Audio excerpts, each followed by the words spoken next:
منشی نے اس کی باتوں میں آ کر ماسی کی یہ ڈیوٹی لگا دی تھی کہ وہ اس کے کمرے میں رہے گی اور اس پر نگاہ رکھے گی، جبکہ ماسی سے یہ کہلوا دیا تھا کہ اسے اس کمرے میں اس کے ساتھ اس لیے رہنے کے لیے کہا گیا ہے تاکہ اسے کسی چیز کی ضرورت ہو تو پریشانی نہ ہو اور اکیلی کمرے میں کسی گھبراہٹ کا شکار نہ ہو وہ۔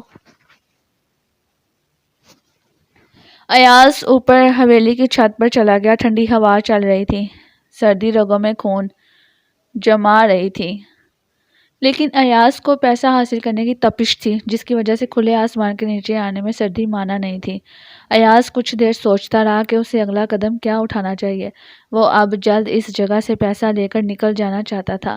اپنے ذہن میں ایک نقشہ بنا کر اس نے اپنے دوست اکرم کو فون کیا جو کراچی میں مقیم تھا۔ ایاز کا خیال تھا کہ وہ تیمور سے پیسہ لے کر کراچی کی ہجوم میں گم ہو جائے گا، اس کے بعد کسی بھی ملک کے لیے اپنے دوست اکرم کے ذریعے کوشش کر کر نکل جائے جہاں وہ ایک نئی زندگی کی شروعات کرے گا۔ ایاز نے اکرم کو فون کر کر اپنے آنے کی اطلاع اور کسی ملک میں شفٹ ہونے کا عندیہ دیا تو اکرم نے کہا کہ وہ اس کے لیے کسی بھی ملک میں جانے کا انتظام کر دے گا، کیونکہ اکرم جہاں اور بہت سے کام کرتا تھا ان میں سے ایک کام اس کا یہ بھی تھا کہ وہ پیسہ لے کر لوگوں کو بیرون ملک بھجواتا تھا۔ ایاز نے اصل معاملہ مخفی رکھتے ہوئے اسے یہی بتایا تھا کہ وہ روزگار کے لیے ہاتھ پاؤں مار رہا ہے اور اس لیے ملک سے باہر جانا چاہتا ہے۔ اکرم نے باتوں باتوں میں یہ دریافت کر لیا تھا کہ ملک سے باہر جانے کے لیے اس کی جیب میں پیسہ ہے کہ نہیں۔ جب ایاز نے اسے یہ بتایا کہ پیسے کی کوئی پریشانی نہیں ہے تو اکرم اس کا کام کرنے کے لیے بے چین ہو گیا تھا۔ اس کے بعد ایاز نے تیمور کو فون کیا اور رابطہ ہوتے ہی ایاز نے مسکرا کر کہا، مجھے اچھا لگا کہ تم نے میری بات پر عمل کیا اور پیسہ ٹھیک جگہ پر ٹھیک وقت پر پہنچا دیا۔ اب کیا چاہتے ہو؟ تیمور نے سرد لہجے میں پوچھا۔ مجھے 2 کروڑ روپیہ چاہیے کل، ایاز نے کہا۔ پہلے میں اپنی بہن سے بات کرنا چاہتا ہوں، تیمور نے کہا۔ ٹھیک ہے، تم اس انتظار میں ہاتھ میں موبائل پکڑے کھڑے رہو، ہم تمہیں رقم پہنچانے کا ایک وقت دیں گے۔ اس کے بعد اگر تمہیں کوئی افسوسناک خبر ملے تو اس میں ہمارا کوئی قصور نہیں ہوگا، ایاز نے بڑے اطمینان سے کہا۔ ہاں، یہ تم یقین کر لو کہ تمہاری بہن اس وقت خیریت سے ہے اور دوسرے کمرے میں آرام کر رہی ہے۔ بتاؤ مجھے کہاں پہنچنا ہے؟ تیمور نے پوچھا۔ تیمور کوشش کر رہا تھا کہ وہ ایاز کی آواز پہچان سکے۔ کل 4 بجے تم اپنی کار میں آؤ گے، نوٹوں کا بیگ اس میں ہوگا، تم کار کھڑی کر کے اس جگہ سے چلے جاؤ گے، ہم تمہاری کار سے صرف اپنا مال لیں گے اور کار تمہیں کہیں بھی ٹھیک حالت میں مل جائے گی، ایاز نے کہا۔ کار کہاں لے کر آؤں؟ تیمور نے پوچھا۔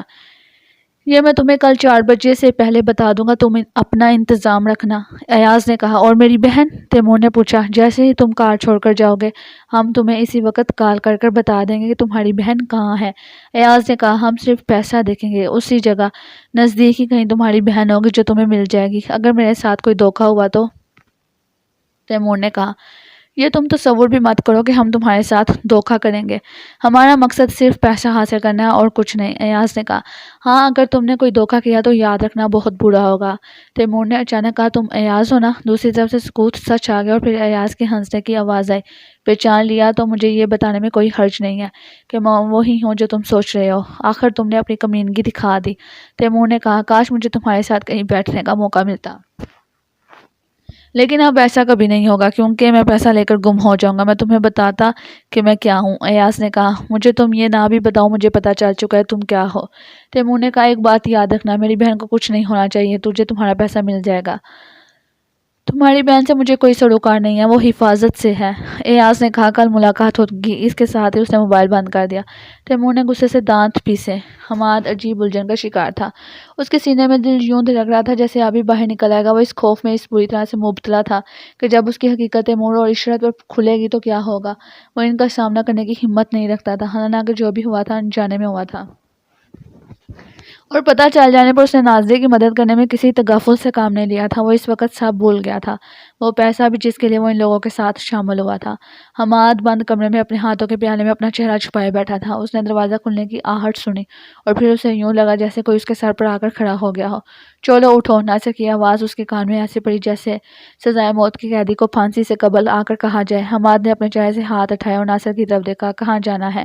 اس نے مریل سی آواز میں پوچھا۔ کہیں گھومنے چلتے ہیں، ناصر نے تمسخرانہ انداز میں دیکھ کر کہا، اور اس کے ساتھ ہی اس کا لہجہ درست ہو گیا اور بولا، جا کر اس لڑکی کو یہاں تک لے کر آؤ جسے تم نے آزاد کر دیا تھا۔ میں نہیں جاؤں گا، حماد نے نفی میں گردن ہلا کر کہا۔ جانتے ہو پھر کیا کر رہے ہو؟ ناصر نے اسے گھورا۔ ہاں جانتا ہوں میں اس گھر میں نہیں جاؤں گا۔ حماد نے ایک بار پھر مصم ارادہ کیا۔ اس بار ناصر نے حماد کو گریبان سے پکڑ کر کھڑا کیا، اسے کھینچ کر اس کمرے سے باہر سکندر کے پاس لے گیا جہاں جمال اور نواز بھی براجمان تھے۔ کہتا ہے میں نہیں جاؤں گا، ناصر نے اسے سکندر کی طرف دھکیل کر کہا۔ حماد سکندر کے پاس ہی زمین پر گر گیا۔ سکندر نے حماد کی طرف دیکھا اور بڑے اطمینان سے بولا، نہیں جانا تو نہ جائے، ہم سے کوئی چلا جائے گا اور اس کی ٹیپ اس گھر میں دے کر آ جائے گا، اس کے بعد جو بھی ہوگا اسے پتہ ہی ہے، ہم تو بس نظارہ کریں گے۔ اس کی بات سن کر جیسے حماد ایک دم ڈر گیا اور بولا، تم ایسا نہیں کرو گے؟ نہیں کرتے، سکندر نے فوراً اس کی بات مان کر کہا، تم ویسا کر لو جیسا ہم چاہتے ہیں۔ اس گھر میں جاؤ اور دیکھو وہ لڑکی کہاں ہے اور اس کے بعد اس لڑکی کو کیسے بھی لے کر یہاں آ جاؤ۔ حماد نے سوچا کہ وہ اس وقت ایک ایسی جگہ پر کھڑا ہے جس کے دونوں طرف کھائی ہے۔ اس نے ایک لمحے میں سوچا اور کہا، ٹھیک ہے، لڑکی آپ لوگوں کے حوالے کرنے کے بعد میرا تم لوگوں کے ساتھ کوئی تعلق نہیں رہے گا اور میرا نام کہیں بھی نہیں آئے گا۔ ہمیں کیا ضرورت ہے ہم تمہارا نام لیں، تم وہ کام ٹھیک کرو جو تم نے خود بھی کرا ہے، اس کے بعد ہم دونوں کے راستے الگ الگ ہوں گے۔ سکندر نے اس کی طرف دیکھا۔ حماد اپنی جگہ سے اٹھا، اس نے اپنی شرٹ کا کالر ٹھیک کیا اور بولا، میں جا رہا ہوں، تم دونوں اس کے ساتھ جاؤ، گڑبڑ کرے تو اسے گولی مار دینا۔ سکندر نے جمال اور نواز سے کہا، اس کا لہجہ یک دم درست ہو گیا تھا۔ کیا یہ بھی میرے ساتھ اس گھر میں جائیں گے؟ حماد نے اس کی طرف دیکھا۔ ضرورت پڑے تو انہیں اپنے ساتھ گھر لے جانا، ورنہ یہ تمہاری نگرانی کریں گے، تم کیا کرتے ہو اس پر نظر رکھیں گے، سکندر نے کہا۔ حماد نے ان دونوں کی طرف دیکھا اور دروازے کی طرف چل پڑا۔ اس کے پیچھے جمال اور نواز بھی چل پڑے۔ سکندر نے معنی خیز انداز میں ناصر کی طرف دیکھا اور ناصر نے ایک عجیب سی مسکراہٹ اپنے چہرے پر سجائی اور سارے ایک طرف جھٹک دیا۔ جمال اور نواز کچھ فاصلے پر ایک ایسی جگہ رک گئے جہاں سے وہ تیمور کے مین گیٹ پر نگاہ رکھ سکتے تھے۔ حماد نے کانپتے ہاتھوں سے بیل دی۔ کچھ دیر بعد دروازہ کھلا اور حماد اندر چلا گیا۔ عشرت نے اس کی طرف حیران کن نگاہوں سے دیکھا۔ اس کی اچانک آمد سے وہ کچھ حیران سی ہوگی۔ کیسے بڑے دنوں کے بعد تم نے چکر لگایا؟ عشرت نے پوچھا۔ حماد نے اپنی نگاہیں گھمائی اور مسکرا کر کہا، وقت ہی کہاں ملتا ہے، آج سوچا آپ سے مل لوں۔ بیٹھو، میں تمہارے لیے کچھ کھانے کے لیے لاتی ہوں۔ عشرت نے کہا، نہیں اس کی کوئی ضرورت نہیں، مجھے ذرا جلدی ہے، میں تو بس یوں ہی اس طرف آ گیا۔ حماد نے کہا۔ اس کے الفاظ اس کا ساتھ نہیں دے رہے تھے۔ گھبراہٹ اور خوف یک دم عیاں ہو گیا تھا۔ عشرت نے اس کا گہری نگاہوں سے جائزہ لیا اور پوچھا، کیا بات ہے، تم گھبرائے ہوئے ہو؟ نہیں ایسی تو کوئی بات نہیں، حماد زبردستی مسکرایا۔ پریشان ہو؟ کیا بات ہے؟ عشرت نے پھر سوال کیا۔ اس کی نگاہیں اس کے چہرے پر مرکوز تھیں۔ نہیں، آپ کو ایسا لگ رہا ہے، گھر میں کیا کوئی اور نہیں ہے؟ حماد نے متلاشی نگاہوں سے ادھر ادھر دیکھا۔ گھر میں بڑی خاموشی ہے، تیمور دوسرے کمرے میں ہے، عشرت نے جواب دیا۔ اور ناظری کیا کہیں گئی ہوئی ہے؟ دکھائی نہیں دے رہی، حماد نے پوچھا۔ وہ اسلام آباد گئی ہوئی ہے چند دن کے لیے، تم بیٹھو میں چائے بناتی ہوں۔ عشرت نے کہا، نہیں میں تو ادھر ایک کام سے آیا تھا، سوچا آپ سے ہیلو ہائی کرتا جاؤں، میں چلتا ہوں۔ حماد نے کہا۔ اس نے مسکرا کر عشرت کی طرف دیکھا اور اجازت لے کر جانے لگا تو عشرت نے اسے مخاطب کر کے کہا، تیمور سے نہیں ملو گے؟ حماد رک کر پلٹا، پھر صحیح، میرے ساتھ کچھ دوست بھی ہیں۔ حماد چند ثانیے اس طرح کھڑا ہو گیا، پھر کچھ کہنا چاہتا تھا لیکن الفاظ اور ہمت اس کا ساتھ نہیں دے رہے تھے۔ وہ بول دینا چاہتا تھا لیکن تذبذب کا شکار تھا، ایک کشمکش اس کے اندر تھی، وہ اپنے آپ سے لڑ رہا تھا۔ گھر سب ٹھیک ہے نا؟ عشرت نے پوچھا اور اس کی طرف گہری نگاہوں سے دیکھ رہی تھی۔ ہاں سب ٹھیک ہے، میں چلتا ہوں، باہر میرے دوست میرا انتظار کرنے ہوں گے، حماد نے کہا۔ وہ دو قدم چلا اور پھر رک گیا۔ اس نے پلٹ کر ہمت کی اور کہ وہ پلٹ جائے، لیکن ایسا وہ نہیں کر سکا اور تیزی سے باہر نکل گیا۔ عشرت اس کی طرف حیران کن نگاہوں سے دیکھ رہی تھی۔ حماد سیدھا جمال اور نواز کی طرف چلا گیا۔ نواز نے فوراً پوچھا، ہاں کیا بنا؟ وہ گھر میں نہیں ہے، حماد نے جواب دیا۔ کہاں ہے؟ نواز نے پوچھا۔ انہیں بھی نہیں پتا، وہ خود بھی اس کے لیے پریشان ہے، حماد نے بات بدل کر کہا۔ یہ بات حماد نے آتے ہی سوچ لی تھی، وہ ان سے کیا کہے گا۔ تم جھوٹ بول رہے ہو، جمال نے آگے بڑھ کر حماد کے کندھے پر ہاتھ مارا۔ اس کا چہرہ غصے سے سرخ ہو گیا تھا۔ میں سچ کہہ رہا ہوں، مجھے جھوٹ بولنے کی کیا ضرورت ہے، چاہو تو خود اندر جا کر پتہ کر لو، حماد نے اکتا کر کہا۔ اسے شدید غصہ آ گیا تھا، اس کے باوجود اس نے اپنا لہجہ بلند نہیں ہونے دیا تھا۔ اس کی بات سن کر نواز اور جمال نے ایک دوسرے کی طرف دیکھا، پھر دونوں نے حماد کا بازو پکڑا اور اسے ساتھ لے کر ٹیکسی اسٹینڈ کی طرف چل پڑے۔ تیمور اوپر اپنے کمرے میں تھا، اس نے ابھی ایاز کا فون سنا اور ٹہلتے ہوئے وہ سوچ رہا تھا کہ اسے کیا کرنا ہے کہ اچانک اس کی نگاہ کھڑکی سے باہر دو آدمیوں پر پڑ گئی تھی جو بار بار اس کے گھر کی گیٹ کی طرف دیکھ رہے تھے۔ وہ سامنے ایک درخت کے نیچے کھڑے تھے، وہ کبھی درخت کے عقب میں ہو جاتے اور کبھی نکل کر سامنے آ جاتے تھے، اور پھر جب اس کے گھر سے حماد باہر نکل کر ان کے جانب بڑھا تو تیمور چونکا۔ تیمور نے دیکھا کہ حماد ان کے پاس گیا، ان کے درمیان کچھ باتیں ہونے لگیں۔ پھر جب جمال نے غصے سے حماد کے کندھے پر ہاتھ مارا اور حماد نے آگے سے کچھ کہا تو تیمور کے لیے یہ سب مزید حیرت کا باعث تھا۔ تیمور نے اس سے قبل ان دو آدمیوں کو نہیں دیکھا تھا، لیکن شکل صورت سے وہ شریف لوگ نہیں لگتے تھے۔ ان سے حماد کا کیا تعلق ہے؟ تیمور نے سوچا۔ جیسے ہی وہ اس جگہ سے گئے، تیمور کمرے سے باہر نکل گیا تاکہ وہ عشرت سے پوچھ سکے کہ حماد کیوں آیا تھا۔ سکندر نے ساری بات سن کر حماد کی طرف غور سے دیکھا۔ اس کی بات پر یقین کرنے کے لیے اس لیے بھی سکندر کا دل مان رہا تھا کہ ایسا ممکن ہے کہ وہ لڑکی واقعی گھر نہ پہنچی ہو۔ ان کو ٹی وی چینل کے ذریعے سے یہ خبر تو مل ہی چکی تھی کہ سدرا کو کسی نے پلازے کی چھت سے گولی مار کر نیچے پھینک دیا ہے۔ سکندر سوچنے لگا۔ ایک بات بتاؤ، سکندر نے حماد کی طرف دیکھا، جب تم نے اس لڑکی کو آزاد کیا تھا تو وہ اکیلی گئی تھی یا تم اسے کہیں چھوڑ کر آئے تھے؟ حماد نے سوچا کہ اب جھوٹ بولنا بیکار ہے، لہٰذا وہ بولا میں نے اسے آزاد کر دیا تھا، وہ خود ہی کہیں چلی گئی تھی۔ اس بار حماد کا جواب سن کر جمال کا دل چاہا کہ وہ اس کا گولا گھونٹ دے۔ وہ زہریلے لہجے میں بولا، تم نے ہماری محنت پر پانی پھیر دیا، تمہاری وجہ سے ہم ایک بڑی رقم سے ہاتھ دھو بیٹھے ہیں۔ جمال، اپنے آپ کو کنٹرول کرو، میں نے کہا ہے تھا کہ اس لڑکی کو اسی نے آزاد کیا ہے۔ اب اس نے اپنے منہ سے اقرار بھی کر لیا، لیکن یہ وقت الجھنے کا نہیں ہے، اب بھی یہ سچ بول رہا ہے یا جھوٹ، اس کا پتہ کرنا پڑے گا۔ میں سچ کہہ رہا ہوں، حماد نے کہا، مجھے اب جھوٹ بولنے کی کوئی ضرورت نہیں ہے، میں نے سوچ لیا ہے کہ اس گھر والوں سے ذلیل ہو کر مرنے سے بہتر ہے کہ میں تم لوگوں کے ہاتھوں مر جاؤں۔ وہ گھر میں نہیں ہے، اس کے لیے وہ پریشان ہے، تمہارا فیصلہ تو اچھا ہے۔ سکندر نے اس کی بات پر مسکرا کر کہا، تمہیں ہمارے ہاتھوں ہی مر جانا چاہیے، اب کیا کرنا ہے؟ جمال نے کہا، وہ بے قرار تھا، تم بتاؤ کیا کرنا ہے؟ سکندر نے جمال اور نواز کی طرف دیکھا، اب پتہ نہیں وہ لڑکی کہاں ہے، بہتر ہے کہ ہم اس کی تلاش نہ کریں، کیوں نہ ہم کوئی اور پارٹی تلاش کر لیں، اس کا جو کرنا ہے آپ کریں۔ جمال نے کہا، دوسری پارٹی تلاش کرنی ہے؟ سکندر نے کہا، ہاں، اب اسے کہاں تلاش کریں، ہمیں کیا پتہ وہ کہاں ہے، اس شہر میں دولت مند ایک ہی تو گھرانہ نہیں ہے۔ جمال نے کہا، پارٹی یہی ہوگی، لڑکی تلاش بھی ہوگی اور اس کے بھائی سے پیسہ وصول کیا جائے گا۔ سکندر نے اپنی ایک ایک بات پر زور دیتے ہوئے کہا، کیا یہ ضروری ہے؟ نواز نے الجھن سے کہا، ہاں یہ ضروری ہے۔ سکندر نے کہا، مجھے سوچنا ہوگا، اب تم دونوں ہماری مان کر چلو گے، ہم نے تم دونوں سے سیٹ کا پیسہ لینا ہے، اس کا پریشر ہم پر بڑھ رہا ہے، ہم نے اس کے کام کی قیمت لی ہے، اب اسے اور کتنے بہانے بنا کر سنائیں۔ ہم نے ابھی انہیں ایک تاریخ دی ہے اور اس تاریخ تک ہم نے اس کا پیسہ تم دونوں سے وصول کرنا ہے۔ ناصر نے کہا، تو پھر ہم کیا کریں؟ جمال نے اکتا کر کہا، بس تم دونوں چپ رہو اور ہماری بات سنو، جو ہم کہیں اس پر عمل کرو۔ پہلے اگر تم ہمیں ساتھ لے کر چلتے تو یہ نوبت نہ آتی، ہمیں بتاتے کہ اس کا اس گھر سے کیا رشتہ ہے، ہم تم دونوں کو کھیلنے کا اور اچھا طریقہ بتاتے۔ سکندر نے سیخ پا ہو کر کہا، اس دن تو آپ کہہ رہے تھے کہ ہم نے اس کا استعمال خوب کیا ہے۔ نواز نے کہا، اس دن میں نے کہا تھا، لیکن سوچا نہیں تھا کہ تم دونوں نے اس کی چال چلتے ہوئے کہاں غلطی کی ہے۔ سکندر نے کہا، تم دونوں یہاں سے نہیں جاؤ گے اور یہ کہیں نہیں جائے گا۔ سکندر نے حماد کی طرف اشارہ کرتے ہوئے کہا، اسی اثناء میں سکندر کو اطلاع دی گئی کہ مراد نام کا آدمی ان سے ملنے کے لیے آیا ہے۔ سکندر نے ان تینوں کو ناصر کے ساتھ دوسرے کمرے میں جانے کے لیے کہا اور مراد کو فوراً اندر بلا لیا۔ جس وقت مراد کمرے میں داخل ہو رہا تھا، اس وقت وہ تینوں ناصر کے ساتھ باہر نکل رہے تھے۔ مراد نے ایک نظر جمال نواز کی طرف دیکھا، پھر سکندر سے بغل گیر ہو گیا، دونوں پرتپاک انداز میں ایک دوسرے سے ملے تھے۔ کچھ دیر بعد ناصر اس جگہ آ گیا تھا، اس سے بھی مراد بہت اچھے طریقے سے ملا۔ تینوں بیٹھ کر ایک دوسرے سے باتیں کرنے لگے، تینوں کے ہر بات پر دانت نکل رہے تھے، جس سے ان کی آپس میں بے تکلفی عیاں ہوتی تھی۔ مراد چودھری نواب الدین کا انتہائی خاص آدمی تھا، اس کے جائز اور ناجائز کام وہی سر انجام دیا کرتا تھا، وہ اس کا قابل بھروسہ آدمی تھا۔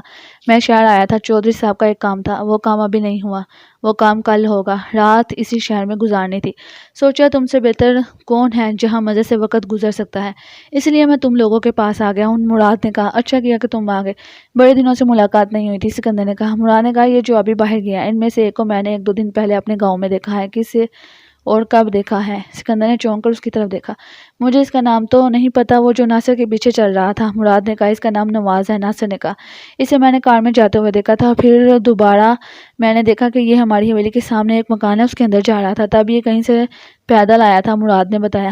سکندر اور ناصر نے ایک دوسرے کی طرف معنی خیز انداز میں دیکھا اور سکندر نے کہا، کچھ اور بھی دیکھا تھا؟ کچھ اور سے مطلب؟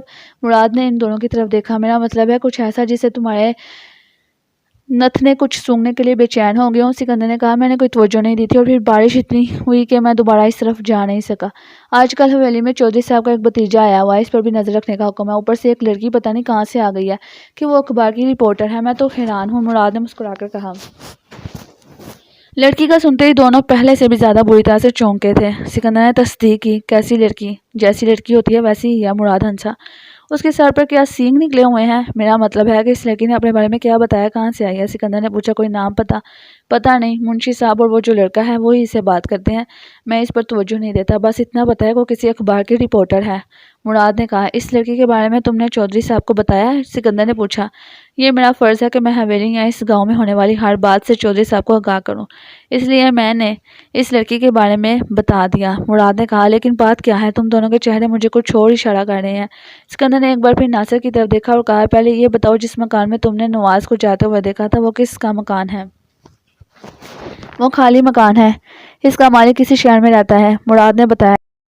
اس لڑکی کو ہم کسی طرح سے کیا دیکھ سکتے ہیں؟ سکندر نے اپنی گردن اس کی طرف بڑھا کر کہا۔ مراد نے دونوں کی طرف مطمئناً سے دیکھا، اس نے محسوس کیا کہ معاملہ کچھ گہرا ہے۔ اس نے کچھ سوچا اور کہا، میں تم دونوں کو ابھی لے جاتا، لیکن چودھری صاحب کا کام صبح ہونا ہے، رکنا بھی ضروری ہے۔ چودھری صاحب کو میں اپنے رکنے کی اطلاع بھی دے چکا ہوں، انہوں نے تاکید کی ہے کہ میں کام ختم کر کے ہی واپس لوٹوں۔ کام بھی ایسی نوعیت کا ہے کہ غفلت مہنگی ثابت ہو سکتی ہے، اس لیے جیسے ہی میرا کام ختم ہو تم دونوں میرے ساتھ چل سکتے ہو۔ کل کتنے بجے واپسی ہے؟ سکندر نے پوچھا۔ دوپہر ہو جائے گی، مراد نے بتایا، اور ابھی ہم اس بیچ میں گاؤں نہیں جا سکتے۔ سکندر نے کہا، مجبوری ہے۔ چودھری صاحب کا کیا ہے، وہ ابھی حویلی آ کر بیٹھے ہیں اور پھر کام کے معاملے میں سخت ہیں، اگر ہم راتوں رات چلے بھی جائیں تو منشی دو باتیں اپنی طرف سے لگا کر کچھ ایسا بتائے گا کہ میرے لیے چودھری صاحب کو جواب دینا مشکل ہو جائے گا۔ مجھے کام ختم کر کر ہی جانا ہوگا، کل چلے جائیں گے، مراد نے کہا۔ لیکن ہم لڑکی کو دیکھ کر کیا کریں گے؟ ہم اسے پہچانتے ہی نہیں، ناصر نے کہا۔ سکندر چپ ہو گیا۔ حماد کو ساتھ لے کر چلیں گے؟ اب تو مجھے بھی بے چینی ہونے لگی ہے، بتاؤ بات کیا ہے؟ مراد نے مضطرب ہو کر کہا۔ سکندر نے ناصر سے کہا، اس بات کا علم ان دونوں کو نہیں ہونا چاہیے، ہم صرف حماد کو ساتھ لے کر جائیں گے۔ مجھے یقین سا ہو گیا کہ وہی لڑکی ہے جس نے باغ کر اس حویلی میں پناہ لی ہے۔ حماد کون ہے؟ مراد نے پھر پوچھا۔ کچھ مجھے بھی بتاؤ گے کہ نہیں؟ ایک بات اور بتاؤ، وہ جو چودھری کا بھتیجا ہے وہ کیا کر رہا ہے وہاں؟ سکندر نے پوچھا۔ اور وہ لڑکی سے ملا تھا؟ وہ بھی تاج کا ایک پتا ہے، چودھری صاحب نے اس سے بھی کچھ پرانا حساب کتاب کرنا ہے، مجھے ان کا حکم کا انتظار ہے کہ کب اس کی گردن اپنے ہاتھوں میں لوں۔ مراد نے بتایا، ہاں وہ لڑکا اس لڑکی سے ملا تھا، کیا نام ہے اس لڑکے کا؟ سکندر نے پوچھا۔ اس کا نام ایاز ہے، مراد نے بتایا۔ سکندر اس کا نام دہرانے لگا، پھر اس نے ناصر سے پوچھا، یہ نام ہم نے پہلے بھی کہیں سنا ہے، اتنے لوگ تم سے ملتے ہیں، ان میں سے کسی کا نام ہوگا۔ مراد نے کہا، ویسے وہ اسی شہر کا رہنے والا ہے، اس لڑکے کا بھی پتہ کرنا ہوگا کہ وہ وہاں کیا کر رہا ہے۔ سکندر نے کہا، اس کا بھی پتہ کر لینا، لیکن مجھے پہلے بتاؤ تو صحیح کہ سارا ماجرا کیا ہے؟ مراد نے مزید مضطرب ہو کر کہا۔ پھر سکندر نے اسے ساری کہانی سنا دی۔ مراد اس کی بات بغور سننے لگا تھا۔ آفتاب خان کے سامنے ایک قیمتی گھڑی پڑی ہوئی تھی جس کی چین ٹوٹی ہوئی تھی، وہ گھڑی تارے کے مکان سے ایک کرسی کے نیچے سے ملی تھی۔ آفتاب نے دیکھا کہ تارے کے بازو پر ایک عام سی گھڑی موجود ہے، وہ جس کمپنی کی گھڑی تھی۔ آفتاب اس کمپنی کا نام بار بار دہرا رہا تھا، جیسے وہ کچھ یاد کرنے کی کوشش کر رہا تھا۔ آفتاب کو جب کچھ بھی یاد نہ آیا تو اس نے گھڑی واپس بھجوا دی، لیکن اس کی سوچ کسی خانے میں ضرور اٹک گئی تھی۔ اس نے آفتاب کی طرف دیکھا۔ اپنی ڈیوٹی ختم کرنے کے بعد جب آفتاب اپنی رہائش کی طرف جا رہا تھا تو اچانک سامنے سے رضوان آتا دکھائی دیا۔ آفتاب نے جیپ اس کے پاس روک دی۔ واک ہو رہی ہے؟ آفتاب نے پوچھا۔ اس نے آفتاب کی طرف دیکھا اور مسکرا کر بولا، ہاں اس وقت کچھ چہل قدمی کے لیے باہر نکل آیا ہوں۔ جیسے جیسے انسان کے پاس دولت آتی جاتی ہے وہ اپنی صحت کے بارے میں بھی سوچنے لگتا ہے۔ آفتاب نے مسکرا کر کہا، صحت ہوگی تو سب کچھ ہوگا، تم سناؤ کہاں جا رہے ہو؟ رضوان نے پوچھا۔ واپس اپنے گھونسلے میں جا رہا ہوں، آفتاب نے جواب دیا۔ آؤ بیٹھو، تم سے کچھ بات کرنی ہے۔ رضوان اس کے برابر والی سیٹ پر بیٹھ گیا۔ آفتاب نے جیپ سڑک کے ایک طرف کھڑی کر دی، رات کا اندھیرا چھا گیا تھا۔ کیا بات ہے؟ رضوان نے پوچھا۔ میں اس شہر میں کچھ لوگوں کو پکڑنے کے لیے آیا ہوں اور اس کام میں الجھ کر رہ گیا ہوں، لیکن جب بھی میں تیمور کے بارے میں سوچتا ہوں میرا خون کھولنے لگتا ہے، آفتاب نے متانت سے کہا۔ تم اب بھی ویسا ہی سوچتے ہو؟ رضوان نے بھی متانت سے کہا۔ جب تک میرا انتقام پورا نہیں ہو جاتا میرے اندر کی سوچ تبدیل نہیں ہوگی۔ اگر تم مجھے یہاں نہ ملتے تو میں تمہاری طرف آنے والا تھا۔ ایک بات بتاؤ، تیمور کا کیا کاروبار ہے؟ مطلب اس کاروبار کے علاوہ بھی کیا وہ کچھ کرتا ہے؟ مثلاً اس نے اس کی طرف سوالیہ نگاہوں سے دیکھا۔ اس کی کچھ اور سرگرمیاں ہیں جس میں وہ ملوث ہے، کچھ الٹا سیدھا؟ آفتاب نے اس کی طرف دیکھ کر کہا، وہ تو کاروبار ہی کرتا ہے، لیکن میں تمہاری بات کا مطلب ابھی تک نہیں سمجھا۔ رضوان نے کہا۔ آفتاب نے سدرا کا پلازے کی چھت سے ماتھے پر گولی کھا کر نیچے گرنے کی داستان اختصار سے سنائی اور کہا، اس وقت تیمور بھی چھت سے نیچے اتر رہا تھا، وہ بارش میں بھیگا ہوا تھا، اس کے ہاتھ میں بیگ تھا، میں اس وقت اس کی تلاشی نہیں لے سکا، اس لیے کہ اس نے مجھے کہا تھا کہ میں اس ذریعے سے انتقام لے رہا ہوں۔ میرے ہاتھ اور زبان اس کی اس بات نے روک لیے تھے، لیکن بعد میں اپنے آپ پر بہت برسا کہ میں نے اس بات کی پرواہ کیوں کی تھی۔ رضوان نے اس کی طرف دیکھ کر کہا، تمہارا خیال ہے کہ اس لڑکی کا قتل تیمور نے کیا ہے؟ ایک بار میں بھی لفٹ کے ذریعے سے تیسری منزل کی بجائے 5ویں منزل پر چلا گیا تھا، اور پھر تیمور کا ایسے کام سے کیا تعلق؟ وہ ایک کاروباری شخص ہے، لیکن میرا شک ہے کہ تیمور نے ہی اسے قتل کیا ہے۔ تم میری اس سلسلے میں مدد کرو۔ آفتاب نے اپنی بات پر زور دیتے ہوئے کہا، میں تمہاری کیا مدد کر سکتا ہوں؟ رضوان نے اس کی طرف سوالیہ نگاہوں سے دیکھا۔ تمہارا شک فضول ہے۔ تمہارا تیمور سے کیا تعلق ہے؟ دراصل میں یہ کہنے کی کوشش کر رہا ہوں کہ تمہارا تو تیمور سے تعلق ہوگا، آفتاب نے پوچھا۔ ہاں ہے، رضوان نے اس بات میں سر ہلایا۔ تم اس سے ملو اور جاننے کی کوشش کرو کہ وہ بزنس کے علاوہ اور کن سرگرمی میں ملوث ہے، آفتاب نے کہا۔ رضوان اس کی طرف دیکھ کر مسکرایا۔ آفتاب، تمہارے سر پر تو تیمور بری طرح سے سوار ہے، اب تم اس کے بارے میں کچھ بھی سوچ سکتے ہو۔ یہ غلط ہے۔ یہ غلط نہیں ہے، وہ کسی نہ کسی معاملے میں ضرور ہے، آفتاب نے پرشکیل لہجے میں کہا۔ رضوان اس کی بات ماننے کے لیے تیار نہیں تھا۔ اس نے پھر کہا، کیا یہ اچھا نہیں کہ تم تیمور کے بارے میں سوچنا ہی بند کر دو؟ اگر تم ایسا کرو گے تو اس کے بارے میں تمہاری ہر غلط فہمی خود بخود دور ہو جائے گی۔ اچانک آفتاب نے چونک کر کہا، ایک بات بتاؤ، جب کالج میں میری اور تیمور کی لڑائی ہوئی تھی تو اس وقت کس کی گھڑی کھو گئی تھی اور کیسے ملی تھی؟ تب کون تھا کہ جس نے یہ دعویٰ کیا تھا کہ یہ گھڑی میری ہے؟ اس کمپنی کی گھڑی میں ہی اس سارے کالج میں پہنتا ہوں۔ جیسے وہ گھڑی ملی تھی، وہ اس بات کو ماننے کے لیے تیار نہیں تھا اور دعویٰ کرنے والا اپنی بات پر قائم تھا۔ ایسی باتیں ہوئی تھی جو مجھے اب یاد نہیں آ رہا کون تھا، کیونکہ میں اس وقت زخمی تھا اور ہسپتال میں تم لوگوں کو باتیں کرتے ہوئے کبھی توجہ سے اور کبھی سنی انسنی انداز میں سنتا تھا۔ وہ پرانی باتیں اب تمہیں کیوں یاد آ رہی ہیں؟ اس وقت ہوئی تھی یہ باتیں۔ اس بات پر بھی کالج کے لڑکوں میں ایک ہنگامہ سا ہو گیا تھا۔ رضوان نے کہا، مجھے بتاؤ، کیونکہ میں نے تب وہ بات غور نہیں کی تھی، لیکن اب میرا ذہن بار بار ان باتوں پر جا رہا ہے۔ آفتاب نے کہا، تم سے لڑتے ہوئے وہ قیمتی گھڑی گر گئی تھی۔ وہ گھڑی تیمور کی تھی، جو اس کے باپ نے بڑے شوق سے تیمور کو لے کے دی تھی۔ یہ سچ تھا کہ اس کمپنی کی گھڑی کالج میں کوئی لڑکا باندھ کر نہیں آتا تھا، رضوان نے بتایا۔ آفتاب نے سنا تو اس کا دھیان فوراً اس گھڑی کی طرف چلا گیا جو اسے طارق کے گھر سے ملی تھی۔ وہ گھڑی اسی کمپنی کی تھی۔ تیمور کا اب بھی ویسی ہی گھڑی پہننے کا شوق ہے کہ ختم ہو گیا ہے؟ آفتاب نے پوچھا۔ اس کا اب بھی شوق ہے، میں اب بھی اس کی کلائی پر اس کمپنی کی قیمتی گھڑی دیکھتا ہوں، رضوان نے کہہ کر پوچھا۔ لیکن تم کیوں پوچھ رہے ہو؟ آج کے واقعے کے ساتھ ہی تیمور کا بھی تعلق ہے، آفتاب نے خود کلامی کے انداز میں کہا۔ کون سے واقعے کے ساتھ؟ رضوان نے اس کی طرف دیکھا۔ رضوان، تم کہاں جاؤ گے؟ میں تمہیں ڈراپ کر دوں؟ آفتاب نے پوچھا۔ ابھی میری واک ختم نہیں ہوئی، مجھے اسی جگہ اترنا ہے، رضوان نے کہا اور اس کی طرف متحیر نگاہوں سے دیکھتا ہوا نیچے اتر گیا۔ آفتاب نے جیپ واپس گھمائی اور اس سمت کی طرف چل پڑا جہاں کا پتہ چندے نے آفتاب کو لکھوایا تھا۔ طارق کی گرفتاری اور اس کے مکان کی تلاشی اور دوسری باتوں کے بیچ نہ کچھ اور پوچھا گیا تھا اور نہ ہی اس وقت چندے کی اس بات پر غور کیا گیا تھا کہ جب اس نے باتوں باتوں میں کہا تھا کہ یہ اس مکان میں کسی کے ساتھ لڑ بھی رہا تھا، آفتاب کو یاد آیا کہ وہ اس بارے میں کوئی سوال کرنا بھی چاہتا تھا۔ کوئی اہم فون آ گیا تھا اور کم از کم فون پر 25 منٹ کی گفتگو کے بعد اس بارے میں پوچھنا ذہن سے نکل چکا تھا۔ چندہ اپنے چچا کے گھر میں تھا۔ آفتاب کو دیکھ کر ایک دم گھبرا گیا۔ تسلی دینے کے بعد آفتاب اسے اپنی جیپ میں لے گیا اور اسے کہا، مجھ سے ڈرنے یا گھبرانے کی ضرورت نہیں، میں تم سے کچھ باتیں پوچھنا چاہتا ہوں۔ میں نے سب کچھ بتا دیا، چندے نے کہا۔ ابھی کچھ بھی نہیں بتایا، آفتاب نے کہا۔ میں نے کچھ نہیں چھپایا، چندے نے کہا۔ یہ بتاؤ کہ اس دن طارق کے ساتھ کس کی لڑائی ہوئی تھی؟ آفتاب نے اس کی بات کو نظر انداز کرتے ہوئے پوچھا۔ مجھے لڑنے کی صرف آوازیں آئی تھی، میں تو اس وقت کمرے میں بند تھا، چندے نے کہا۔ تمہیں کمرے میں کیوں بند کیا گیا تھا؟ آفتاب نے پوچھا۔ مجھے کیا پتا، اس نے مجھے کمرے میں بند کر دیا تھا، چندے نے جواب دیا۔ تمہیں کس نے کمرے میں بند کیا تھا؟ آفتاب کی نگاہیں اس پر مرکوز تھیں۔ وہ جو اس مکان میں آیا تھا، وہ اندر آیا، اس نے مجھے کمرے میں بند کر دیا، پھر جب طارق آیا تو اس کے ساتھ لڑائی شروع ہو گئی، چندے نے کہا۔ وہ کون تھا؟ اس نے پوچھا۔ میں نے اسے پہلی بار دیکھا تھا، چندے نے سوچتے ہوئے کہا۔ وہ کیسا تھا؟ آفتاب نے پھر سوال کیا۔ چندہ کچھ سوچنے لگا، پھر اس نے آفتاب کی طرف دیکھتے ہوئے کہا۔ وہ آپ جیسا تھا، آپ جیسا لمبا چوڑا اور جوان تھا، مجھ جیسا تھا، آفتاب نے کہا۔ اس کی نگاہوں کے سامنے تیمور آ گیا تھا، کیونکہ اس کا ہی قد کاٹ اور جسامت اس جیسی تھی۔ اگر وہ تمہارے سامنے آ جائے تو تم اسے پہچان لو گے؟ آفتاب نے پوچھا۔ چندے نے پھر سوچا اور کہا، ہاں پہچان لوں گا، لیکن وہ تو چلا گیا تھا اور طارق نے ہی میرے ہاتھ پاؤں اور آنکھیں باندھی تھی، میں تمہیں اس کے پاس لے کر جا رہا ہوں، تم اسے دیکھو اور پہچانو کہ کیا وہ وہی تھا؟ آفتاب نے کہا۔ اس کی بات سن کر چندہ کچھ ڈر سا گیا اور بولا، میں نے سنا ہے کہ جب کوئی کسی کو پہچان لیتا ہے تو پھر اسے بڑی دھمکیاں ملتی ہیں اور اسے جان سے بھی مار دیا جاتا ہے، آپ مہربانی کریں مجھے اس کام میں نہ ڈالیں، تمہیں کچھ نہیں ہوگا۔ آفتاب نے کہا، تم اسے دیکھو، مجھے بتاؤ کہ کیا وہ وہی تھا جو اس وقت اس مکان میں آیا تھا؟ محکمہ تمہیں انعام دے گا، آفتاب نے اسے لالچ دی اور مزید کہا، میں ہی کیا سارا محکمہ تمہارے ساتھ ہے۔ آفتاب نے جیپ ایک بار گھما دی۔ جس رفتار سے جیپ تیمور کے گھر کی طرف جا رہی تھی، اس سے بھی کئی زیادہ چندے کا دل ڈر سے گھبرا رہا تھا۔ بہت سے وسوسے اس کے ذہن پر سوار تھے۔ کہیں سنی ہوئی باتیں اس کے ڈر میں اضافہ کر رہی تھیں۔ اپنے دروازے پر آفتاب کو کھڑا دیکھ کر تیمور کو حیرت ہوئی تھی۔ آفتاب نے چندے کو اپنے جیب میں بیٹھنے کی تاکید کی تھی، اسے کہا تھا کہ وہ کہیں بھی اٹھ کر نہ جائے، اس صورت میں وہ اس جیب میں بند کر دے گا، جیل میں بند کر دے گا۔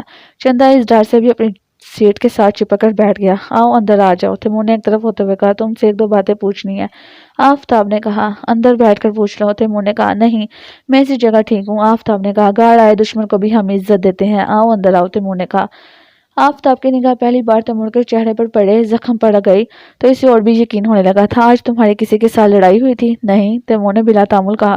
جس کے ساتھ تمہاری لڑائی ہوئی تھی اس کا نام طارق تھا اور تم اس کے گھر میں اس کے ساتھ لڑے تھے، کیوں؟ آفتاب نے کہا، کون طارق؟ تیمور کے لہجے میں اعتماد تھا۔ میں کچھ جان گیا ہوں، بننے کی ضرورت نہیں۔ تم اس کے مکان میں کیوں گئے تھے اور تمہارا اس کے ساتھ کیا تعلق ہے؟ آفتاب نے کہا۔ تیمور نے اس کی طرف دیکھا اور کہا، تم ایسے ہتھ کنڈے کیوں اپنا رہے ہو؟ بولو، کہاں آؤں؟ جہاں تم مجھ سے لڑنا چاہتے ہو، میں اب بھی تم سے نہیں ڈرتا، لیکن تمہاری ایسی باتوں سے مجھے شک پڑتا ہے کہ تم مجھ سے ڈرتے ہو اور مجھے کسی اور معاملے میں پھنسا کر اپنا انتقام لینا چاہتے ہو۔ یہ بات تم نے میرے ساتھ دوسری بار کی ہے۔ یاد رکھو، تمہارے سامنے ایک پٹھان کھڑا ہے، میرا انتقام ان تمام باتوں سے الگ ہے۔ آفتاب کو پھر غصہ آ گیا۔ پھر تم ایسی حرکتیں کیوں کر رہے ہو؟ تیمور نے کہا۔ آفتاب بھی اسی وقت تیز تیز قدم اٹھاتا اپنی جیپ تک گیا۔ تیمور اس کی طرف دیکھ رہا تھا۔ جیپ کے پاس جا کر اس نے چندے سے کہا، باہر نکلو۔ چندہ ڈرتا اور سہما ہوا باہر نکلا۔ اس جگہ کچھ اندھیرا تھا، تیمور ٹھیک سے دیکھ نہیں سکا کہ وہ کون ہے۔ پھر جیسے ہی چندہ روشنی میں آیا، ایک لمحے کے لیے تیمور سے دیکھ کر چونکا۔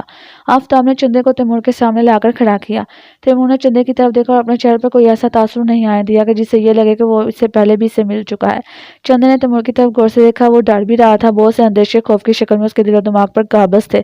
کیا یہ وہی شخص تھا جو اس مکان میں آیا تھا اور جس نے تجھے کمرے میں بند کر دیا تھا؟ آفتاب نے چندے سے تیمور کی طرف اشارہ کرتے ہوئے کہا۔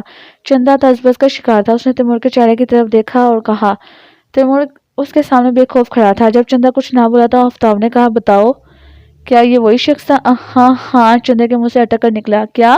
تیمور نے جلدی سے اس کی طرف گھور کر دیکھا۔ چندہ یک دم گھبرا گیا اور فوراً نفی میں گردن ہلا کر بولا، نہیں نہیں، کیا کہہ رہے ہو تم؟ پہلے تم نے کہا کہ ہاں، اس سے ڈرنے کی کوئی ضرورت نہیں ہے۔ آفتاب نے کہا، بس آفتاب خان، بہت ہو گیا، یہ کیا ڈرامہ کر رہے ہو تم؟ تیمور نے کہا، یہ ڈرامہ نہیں ہے۔ آفتاب نے کہا، مجھے پہچانے کا کوئی اور طریقہ تلاش کرو، اگر لڑ سکتے ہو تو میرے ساتھ مردوں کی طرح لڑو۔ تیمور نے کہا، تم بار بار ایک ہی بات مت کرو تیمور، میری اور تمہاری لڑائی الگ ہے، یہ معاملہ اس سے علیحدہ ہے۔ آفتاب کو غصہ آ گیا، اس نے بیچو تاب کھا کر کہا، لیکن مجھے ایک ہی معاملہ لگ رہا ہے۔ تیمور نے بھی کہا۔ چندہ جو پہلے ہی گھبرایا ہوا تھا، ان کی باتوں سے وہ مزید خوفزدہ ہو گیا۔ اس کا دل چاہا کہ وہ اس جگہ سے چلا جائے۔ کچھ بھی تھا آفتاب کو، کیونکہ تیمور سے چڑ تھی، اس لیے وہ ہر ممکن کوشش کر رہا تھا کہ تیمور پر الزام ثابت ہو جائے اور وہ اسے سلاخوں کے پیچھے دھکیل دے۔ چندہ جیپ کی طرف جانے لگا۔ تم کہاں جا رہے ہو؟ آفتاب نے اسے پیچھے سے کہا۔ وہ غصے سے بولا، مجھے جانا ہے، آپ خواہ ان کے سامنے مجھے لے آیا۔ چندے نے کانپتے ہوئے کہا اور کوئی پرواہ کیے بغیر جیپ میں کسی چھوٹے بچے کی طرح سہم کر بیٹھ گیا۔ آفتاب پھر تیمور کی طرف گھوما اور بولا، یہ تو ذہن اور دل سے کمزور ہے، لیکن ایک اور ثبوت میرے پاس ہے، جس سے تم لڑے تھے اس کے سامنے تمہیں کھڑا کروں گا۔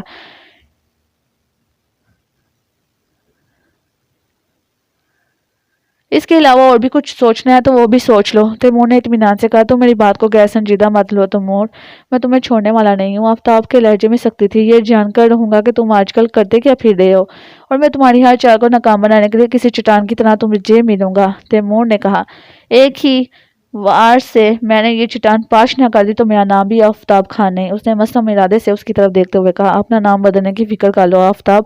تیمور نے کہا، کل کا سورج تمہاری زندگی میں ہلچل پیدا کر دے گا۔ آفتاب کو اس کی بات سن کر پھر غصہ آ گیا تھا۔ دیکھیں گے، وہ بولا۔ دونوں نے ایک دوسرے کی طرف نگاہوں میں کچھ دیکھا اور آفتاب اس جگہ سے چلا گیا۔ دروازے کے پیچھے عشرت کھڑی ان کی باتیں سن رہی تھی۔ سورج کی پہلی کرن کھڑکی سے اندر داخل ہوئی تو حماد نے اپنا سر اٹھا کر اس کی طرف دیکھا۔ وہ کمرے میں فرش پر بچھی چٹائی پر ایک چھوٹی گرم چادر لیے گٹھری بنا لیٹا تھا۔ ساری رات وہ جاگتا رہا تھا اور سوچوں کے گوش میں رہا تھا۔ ابھی 1.5-2 گھنٹہ قبل ہی اس کی آنکھ لگی تھی۔ حماد اٹھ بیٹھا تھا۔ اس نے جو رات کو فیصلہ کیا تھا وہ اس پر عمل کرنا چاہتا تھا۔ اس کے لیے ضروری تھا کہ وہ اس جگہ سے فرار ہو سکے۔ وہ عشرت سے ملنا چاہتا تھا۔ اس کے علاوہ اس کے پاس اور کوئی چارہ نہیں تھا کہ وہ عشرت کو ساری حقیقت سے آگاہ کر دے۔ اس کے بعد اسے سزا ملنی ہے کہ معافی، اس کی سے کوئی پرواہ نہیں تھی۔ حماد کچھ دیر اس طرح سے بیٹھا رہا۔ اس نے اپنی گھڑی کی طرف دیکھا۔ صبح کے 7:30 بج چکے تھے۔ وہ اپنی جگہ سے اٹھا اور کھڑکی کے پاس چلا گیا۔ اس نے کھڑکی کا ایک پٹ کھولا تو ٹھنڈی ہوا کا جھونکا اس کے چہرے سے ٹکرایا۔ وہ کام کر رہ گیا، لیکن اسے لگا اچھا لگا۔ وہ اس طرح کھڑا رہا۔ اچانک اس کی نگاہ کھڑکی کے نیچے پڑی۔ کھڑکی کے نیچے 7 فٹ کے فاصلے پر بالکونی تھی اور بالکونی سے نیچے 12 فٹ کے فاصلے پر سڑک تھی۔ حماد نے دیکھا کہ دور بازار میں ایک دودھ والا دودھ اور بیکری کی دکان کھلی ہے جبکہ باقی سارا بازار بند تھا۔ حماد نے سوچا کہ وہ بالکونی میں اتر جائے تو وہاں سے نیچے اترنا اس کے لیے آسان ہوگا۔ فرار ہونا ہے تو کچھ کرنا ہی ہوگا، اس نے سوچا اور ایک بار پھر دائیں بائیں دیکھا۔ کوئی نہیں تھا۔ وہ کھڑکی سے باہر نکلا اور سنبھل کر نیچے لٹکتے ہوئے کھڑکی سے ہاتھ چھوڑ دیے۔ وہ ایک ہلکے سے دھماکے کے ساتھ سیدھا بالکونی میں جا گرا۔ وہاں سے اس نے نیچے کی طرف دیکھا۔ بالکونی کے ساتھ ہی ایک پائپ نیچے کی طرف جاتا تھا۔ حماد نے وقت ضائع کرنے کی بجائے اس پائپ سے نیچے اترنا شروع کر دیا۔ جو ہی وہ پائپ کے ساتھ لٹکا وہ تیزی سے نیچے کی طرف آیا۔ اس کے ہاتھ پائپ پر رگڑتے ہوئے نیچے جا رہے تھے۔ اسے لگ رہا تھا جیسے اس کے ہاتھوں سے آگ نکلنے لگی ہے۔ جو ہی اس کے پاؤں زمین سے لگے اس نے اپنے ہاتھوں کی طرف دیکھا اور انہیں اپنی بغل میں لے لیا۔ یکدم اس نے اپنی تکلیف کو نظر انداز کیا اور ایک طرف بھاگ کھڑا ہوا۔ وہ بھاگتے ہوئے سوچ رہا تھا کہ اگر اس نے اس طرف رات ہی کو غور کر لیا ہوتا تو وہ اس وقت اس جگہ سے فرار ہو سکتا تھا۔ تیز بیل نے عشرت اور تیمور کو چونکا دیا۔ تیمور نے دروازہ کھولا تو سامنے خوفزدہ انداز میں حماد کھڑا تھا۔ تیمور نے اس کی طرف متحیر نگاہوں سے دیکھا۔ السلام علیکم۔ حماد نے ایک بار پھر تیمور کی طرف دیکھا اور پھر نظریں چرا لیں۔ وعلیکم السلام۔ تیمور اس کی طرف حیرت سے دیکھنے جا رہا تھا۔ اس نے راستہ چھوڑ دیا اور حماد اندر چلا گیا۔ صبح صبح حماد کو اچانک اپنے گھر میں دیکھ کر عشرت کو بھی بڑی حیرت ہوئی۔ جب وہ پہلی بار آیا تھا تو اس کا چہرہ پریشان تھا۔ اب بھی جب عشرت نے اس کی طرف دیکھا اس کے چہرے پر ویسی ہی ویرانی تھی۔ تم ٹھیک ہو حماد؟ عشرت نے پوچھا۔ میں ایک ضروری بات کرنے کے لیے آیا ہوں، حماد نے کہا۔ تیمور اس کے پیچھے کھڑا تھا۔ ہاں آؤ اور اطمینان سے بیٹھ کر بات کرو، تیمور نے کہا۔ حماد نے کچھ دیر کھڑے ہو کر مستربانہ انداز میں عشرت کی طرف دیکھا اور پھر تیزی سے اس کی طرف بڑھ کر رو دینے کے انداز میں اپنے ہاتھ اس کے آگے باندھ کر کہا، مجھے معاف کر دیجیے، جو بھی ہوا وہ میرے علم میں نہیں تھا، میں اس سے بے خبر تھا، میں سچ کہہ رہا ہوں، اور جیسے ہی مجھے پتہ چلا میں نے فوراً اس کی مدد کی۔ تیمور اور عشرت ایک دوسرے کی طرف دیکھ رہے تھے۔ ان کی سمجھ میں نہیں آ رہا تھا کہ اچانک حماد کو کیا ہو گیا اور وہ کیا کہہ رہا ہے۔ تم کیا کہہ رہے ہو؟ عشرت نے کہا۔ وہ منحوس گئی تھی جب میں ان لوگوں کے ساتھ ملا تھا۔ نہ میرا بوس میری سب کے سامنے بے عزتی کرتا اور نہ ہی میں اپنے دل میں یہ ٹھانتا کہ اب کچھ بھی ہو کیسے بھی ہو میں اپنا بزنس کروں گا، کسی بھی قیمت پر نوکری نہیں کروں گا۔ اور میں نے 20 لاکھ روپے کے لیے ان کا ساتھ دیا، لیکن مجھے معلوم نہیں تھا کہ وہ جس لڑکی کو اغوا کر رہے ہیں وہ نازلی ہے۔ حماد کی اس بات سے عشرت کے ساتھ ساتھ تیمور بھی چونک پڑا۔ دونوں نے پہلے سے بھی زیادہ حیرت سے اس کی طرف دیکھا۔ نازلی؟ عشرت 2 قدم آگے بڑھ کر اس کے سامنے کھڑی ہوگی اور متحیر ہو کر کہا، تم کیا جانتے ہو نازلی کے بارے میں اور تم کیا کہنا چاہتے ہو؟ صاف صاف کہو۔ حماد نے اختصار سے نواز و جمال کے ساتھ مل جانے کی کہانی سنائی اور اس کے بعد نازلی کو اغوا کر کے کہاں لے گئے اور کیسے اس نے نازلی کو پہچان کر اس کی مدد کی۔ سب بیان کرنے کے بعد اس نے کہا، مجھے پتا نہیں تھا کہ وہ نازلی ہے۔ اچانک ایک زوردار تھپڑ کی آواز گونجی اور حماد کا ہاتھ اپنے گال پر چلا گیا۔ عشرت نے اس کے منہ پر تھپڑ مار دیا تھا۔ وہ اسے خون آلود نگاہوں سے دیکھتے ہوئے دانت پیس کر بولی، مجھے یقین نہیں آ رہا کہ تم میرے سگے بھائی ہو۔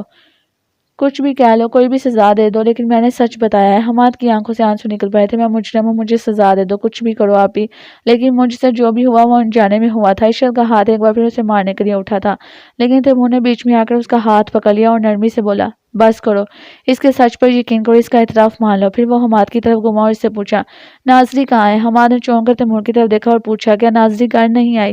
اگر گھر آئی ہوتی تو میں تم سے یہ سوال نہ کرتا، تیمور نے کہا۔ میں نے اس کے ہاتھ پاؤں کھول کر اسے کچھ روپے دیے تھے اور کہا تھا کہ وہ گھر چلی جائے۔ حماد کی حیرت 2 چند ہو گئی تھی۔ تم اسے خود گھر تک کیوں نہیں لے کر آئے؟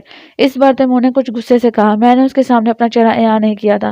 میں نے سوچا تھا کہ وہ گھر چلی جائے گی اور میرا راز بھی آپ لوگوں پر نہیں کھلے گا، لیکن میں بری طرح سے پھنس گیا ہوں۔ حماد نے کہا۔ ان لوگوں کے ساتھ اور کون ہے؟ تیمور نے پوچھا۔ وہ ہے سکندر، اس وقت بھی وہ دونوں اس کے پاس ہیں اور میں بھی ان کی قید میں تھا۔ وہ کہتے تھے کہ میں نازلی کو اس گھر سے کسی طرح بھی لا کر ان کے حوالے کروں، میں وہاں سے فرار ہو کر آ گیا ہوں۔ حماد نے بتایا۔ کوئی ایاز نام کا لڑکا بھی تھا تم لوگوں کے ساتھ؟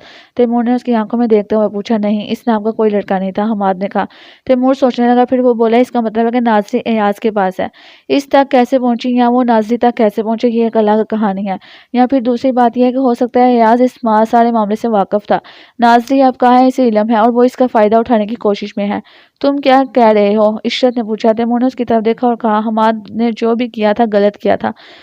اپنا بزنس کرنے کے لیے اس نے جو قدم اٹھایا تھا وہ انتہائی غلط تھا۔ اس پر ہم بعد میں بات کریں گے، لیکن پہلے میں اسے استعمال کرنا چاہتا ہوں۔ کیا مطلب ہے تمہارا؟ عشرت نے اس کی طرف دیکھا۔ حماد ایک ذریعہ ہے کہ میں ان لوگوں کو ان کے انجام تک پہنچا دوں، تیمور نے کہا۔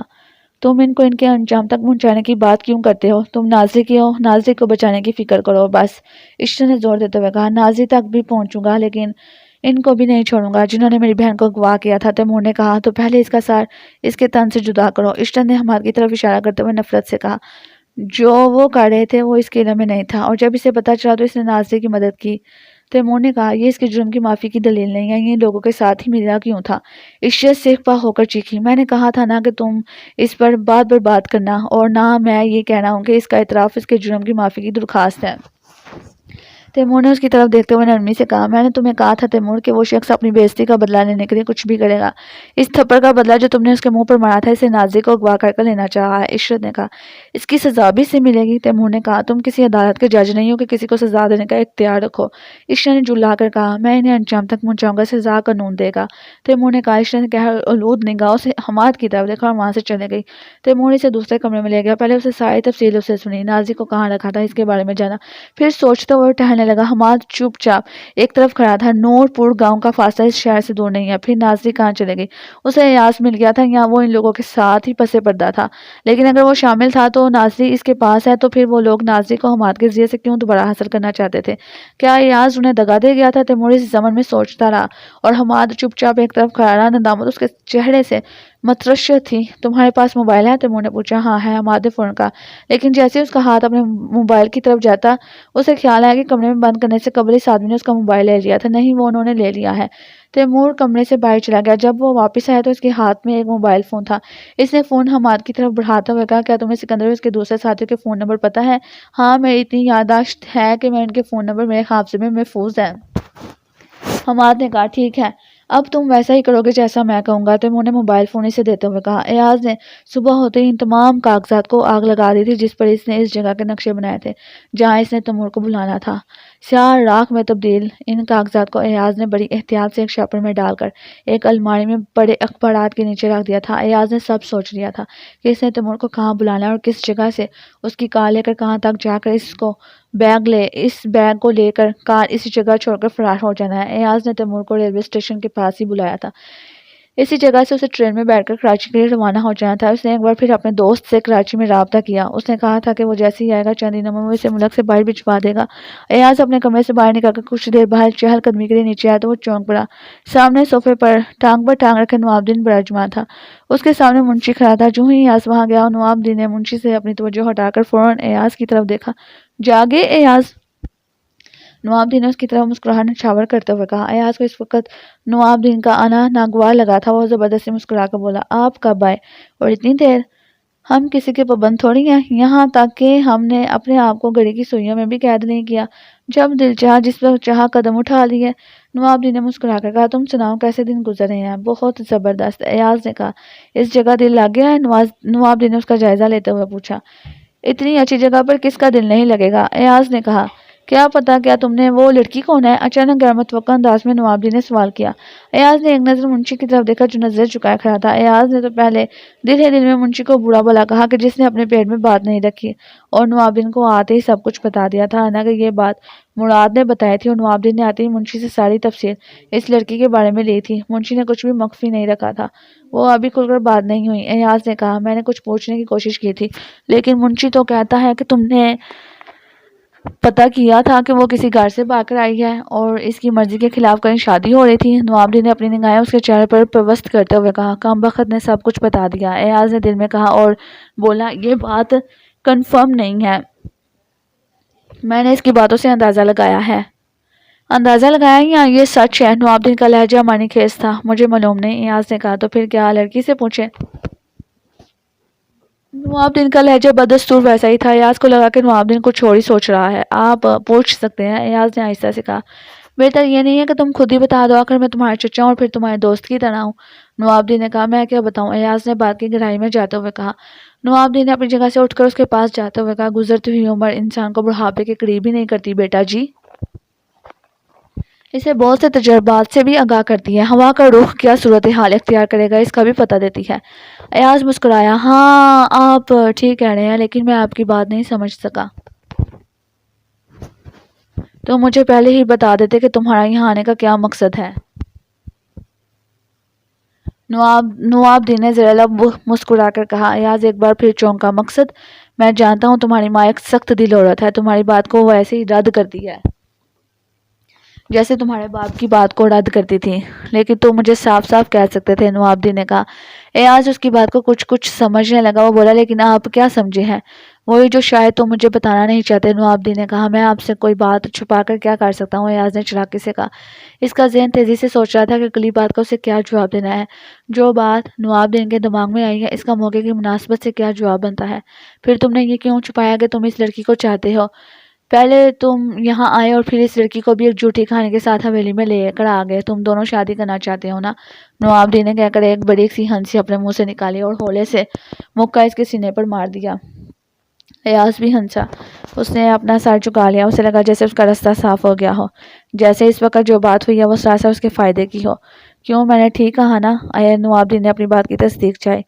چچا جان آپ بھی بس، ایاز شرمانے کے انداز میں بولا۔ تم منشی کو بیوقوف بنا سکتے ہو لیکن مجھے نہیں۔ ماں نہیں مانی تھی یا اس کے گھر والے نہیں مانے تھے؟ نوابدین نے پوچھا۔ ماں کو تو آپ جانتے ہی ہیں، ایاز نے کہا، اور اس کے گھر والے؟ نوابدین نے کہا، وہ ماں کی وجہ سے بدظن ہو گئے تھے۔ ایاز نے فوراً کہا، کس کی بیٹی ہے؟ نوابدین نے پوچھا۔ چچا جان اتنی گہرائی میں جا کر آپ کیا کریں گے؟ میں تو کل ہی منشی جی سے بہانے سے پوچھ رہا تھا کہ آپ کب آؤ گے۔ کیوں منشی جی، میں نے پوچھا تھا نا، ایاز نے کہا۔ ہاں کل آپ پوچھ رہے تھے، منشی نے مسکرا کر کہا۔ نوابدین ہنسا۔ میں چاہتا تھا کہ آپ آئیں اور میرا بھی کچھ کریں، ایاز نے کہا اور ایک بار پھر شرمایا۔ وہ شاطرانہ انداز اپنائے ہوئے تھا۔ میں تمہارا ہی کچھ کرنے کے لیے آیا ہوں، نوابدین نے متانت سے کہا اور ایک دم مسکرا دیا۔ لڑکی سے نہیں ملواؤ گے؟ آپ کی ہونے والی بہو ہے، آپ نہیں ملو گے تو پھر اور کون ملے گا؟ لیکن آپ اس سے اس کے خاندان کے بارے میں کوئی بات مت کیجیے گا، ایاز نے ہوشیاری سے کہا۔ وہ کیوں؟ نوابدین نے پوچھا۔ وہ ذرا ڈری ہوئی اور سہمی ہوئی ہے، ایاز نے کہا۔ میں اس سے کوئی سوال نہیں کروں گا، نوابدین نے کہا۔ نوابدین اور ایاز جیسے ہی ناظری کے کمرے میں گئے، ناظری ڈر کر ایک طرف کھڑی ہو گئی۔ وہ خوفزدہ ہو گئی تھی۔ نوابدین اس کے قریب آ گیا۔ اس نے ایک خڑیص نگاہ اس کے چہرے پر ڈالی اور معنی خیز انداز میں مسکرا کر کہا، مجھے ایاز نے سب کچھ بتا دیا ہے، تمہیں ڈرنے اور گھبرانے کی ضرورت نہیں ہے، تم جیسا چاہو گی ویسا ہی ہوگا، بلکہ ہم جیسا چاہیں گے ویسا ہوگا۔ نوابدین نے ایک بار پھر اپنی نگاہ اس کے چہرے پر پوست کی اور اپنی مجھ کو تاؤ دے کر دل میں کہا، چودھری نوابدین، تم نے 2 شادیاں گاؤں کی عورتوں سے کی ہیں، اب تیسری شادی کے لیے تم کسی شہر کی لڑکی تلاش میں تھے، اس کا انتظام تمہاری حویلی میں ہی ہو گیا ہے، ایاز کے باپ سے یہ بھی میرا انتقام ہوگا۔ نوابدین نے ایاز کے کندھے پر ہاتھ رکھ کر اسے دبایا اور وہ دونوں ناظری کے کمرے سے باہر نکل آئے۔ ایاز کچھ دیر بعد پھر اپنے کمرے میں چلا گیا اور سوچ رہا تھا کہ اس غلط فہمی نے اس کے لیے آسانی پیدا کر دی ہے۔ جبکہ اپنے کمرے میں چودھری نوابدین فون پر مراد سے پوچھ رہا تھا، تم کب آ رہے ہو؟ میں 4 بجے کے بعد آ رہا ہوں، مراد نے جواب دیا۔ آ جاؤ، آج تم نے ایک اور اہم کام کرنا ہے، میں تمہارا نور پور والی حویلی میں انتظار کر رہا ہوں۔ مراد نے اپنا موبائل بند کر کے سکندر کی طرف دیکھا جو کچھ ہی فاصلے پر بیٹھا تھا۔ اس نے کہا، چودھری صاحب حویلی میں آ گئے ہیں، اب ہم حویلی میں نہیں جا سکیں گے۔ سکندر نے چونک کر پوچھا، ایسے ان کے سامنے جانا ٹھیک نہیں ہوگا، میں اپنا کام ختم کر سیدھا نور پور چلا جاؤں گا، جیسے ہی چودھری صاحب واپس جائیں گے میں تمہیں فون کروں گا، تم انتظار کرنا۔ کیا وہ آج ہی چلے جائیں گے؟ سکندر نے پوچھا۔ وہ زیادہ نہیں رکتے، چلے جائیں گے، مراد نے کہا۔ مراد اپنے کام کے لیے نکل گیا تھا۔ تب ناصر بھاگتا ہوا سکندر کے پاس آیا اور بولا، حماد اپنے کمرے میں نہیں ہے۔ نہیں ہے؟ کہاں ہے؟ سکندر چیخا۔ وہ کھڑکی کے راستے بھاگ گیا ہے، ناصر نے بتایا۔ یہ کیسے ہو سکتا ہے؟ سکندر نے کہا، اس کے ساتھ اس کمرے میں چلا گیا جہاں حماد کو انہوں نے بند کیا تھا۔ کھڑکی کا ایک پٹ کھلا ہوا تھا۔ نواز اور جمال کو بھی اس کمرے میں بلا لیا تھا، وہ سب حیران تھے۔ اس کمرے میں بند کرتے ہوئے تم نے اس بات کا خیال کیوں نہیں کیا کہ وہ اس جگہ سے بھاگ سکتا ہے؟ سکندر نے کھڑکی سے بالکونی تک اور پھر نیچے تک دیکھتے ہوئے ناصر سے کہا، اب یہ کیسے کہا جا سکتا ہے کہ وہ اس اونچائی سے نیچے اتر جائے گا؟ ناصر نے کہا۔ سکندر نے نواز کے پاس جا کر پوچھا، تم کیا کر رہے تھے؟ تم نے حماد کی کوئی ٹیپ تیار کی تھی؟ وہ تو میں نے محض اسے ڈرانے کے لیے کہا تھا، نواز نے کہا۔ سکندر کو یوں لگا جیسے ایک بار پھر تیمور کا تھپڑ اس کے گال پر پڑ گیا۔ وہ چیخ کر بولا، اب اسے تلاش کرو، وہ جہاں بھی ہے، ورنہ میں تم دونوں کو نہیں چھوڑوں گا، وہ مجھے 1-2 گھنٹے کے اندر چاہیے۔ ہم کوشش کرتے ہیں، نواز نے کہا۔ سکندر نے اس کا گریبان پکڑ کر اپنی طرف کھینچ کر کہا، کوشش نہیں، مجھے حماد چاہیے۔ اسی اثنا میں جمال کا موبائل فون بارج اٹھا۔ اس نے پہلے سکندر کی طرف دیکھا اور پھر اپنا موبائل فون نکال کر اسکرین پر نمبر دیکھا اور کان سے لگا کر بولا، ہیلو، اگر تم کمرے میں اکیلے ہو، تمہارے ساتھ صرف نواز ہے تو ٹھیک ہے، ورنہ میری بات علیحدہ ہو کر سنو، میں حماد بول رہا ہوں، اور جو کہنا چاہتا ہوں وہ تم دونوں کے فائدے کی بات ہے۔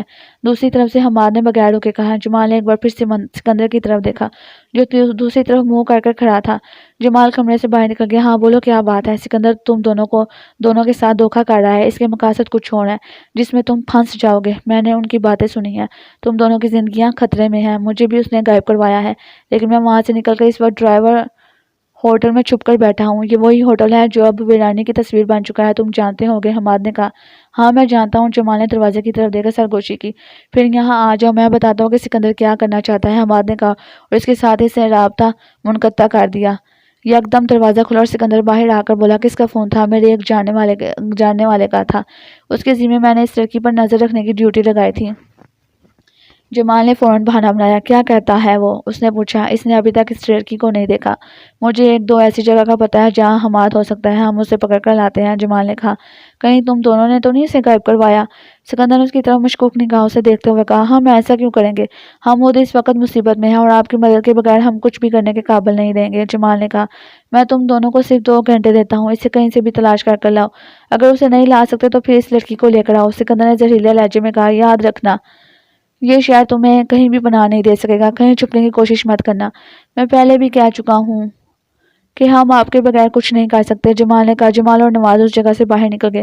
ناصر نے سکندر کے پاس جا کر کہا, تم نے ان دونوں کو جانے دیا, یہ تو بھاگ جائیں گے.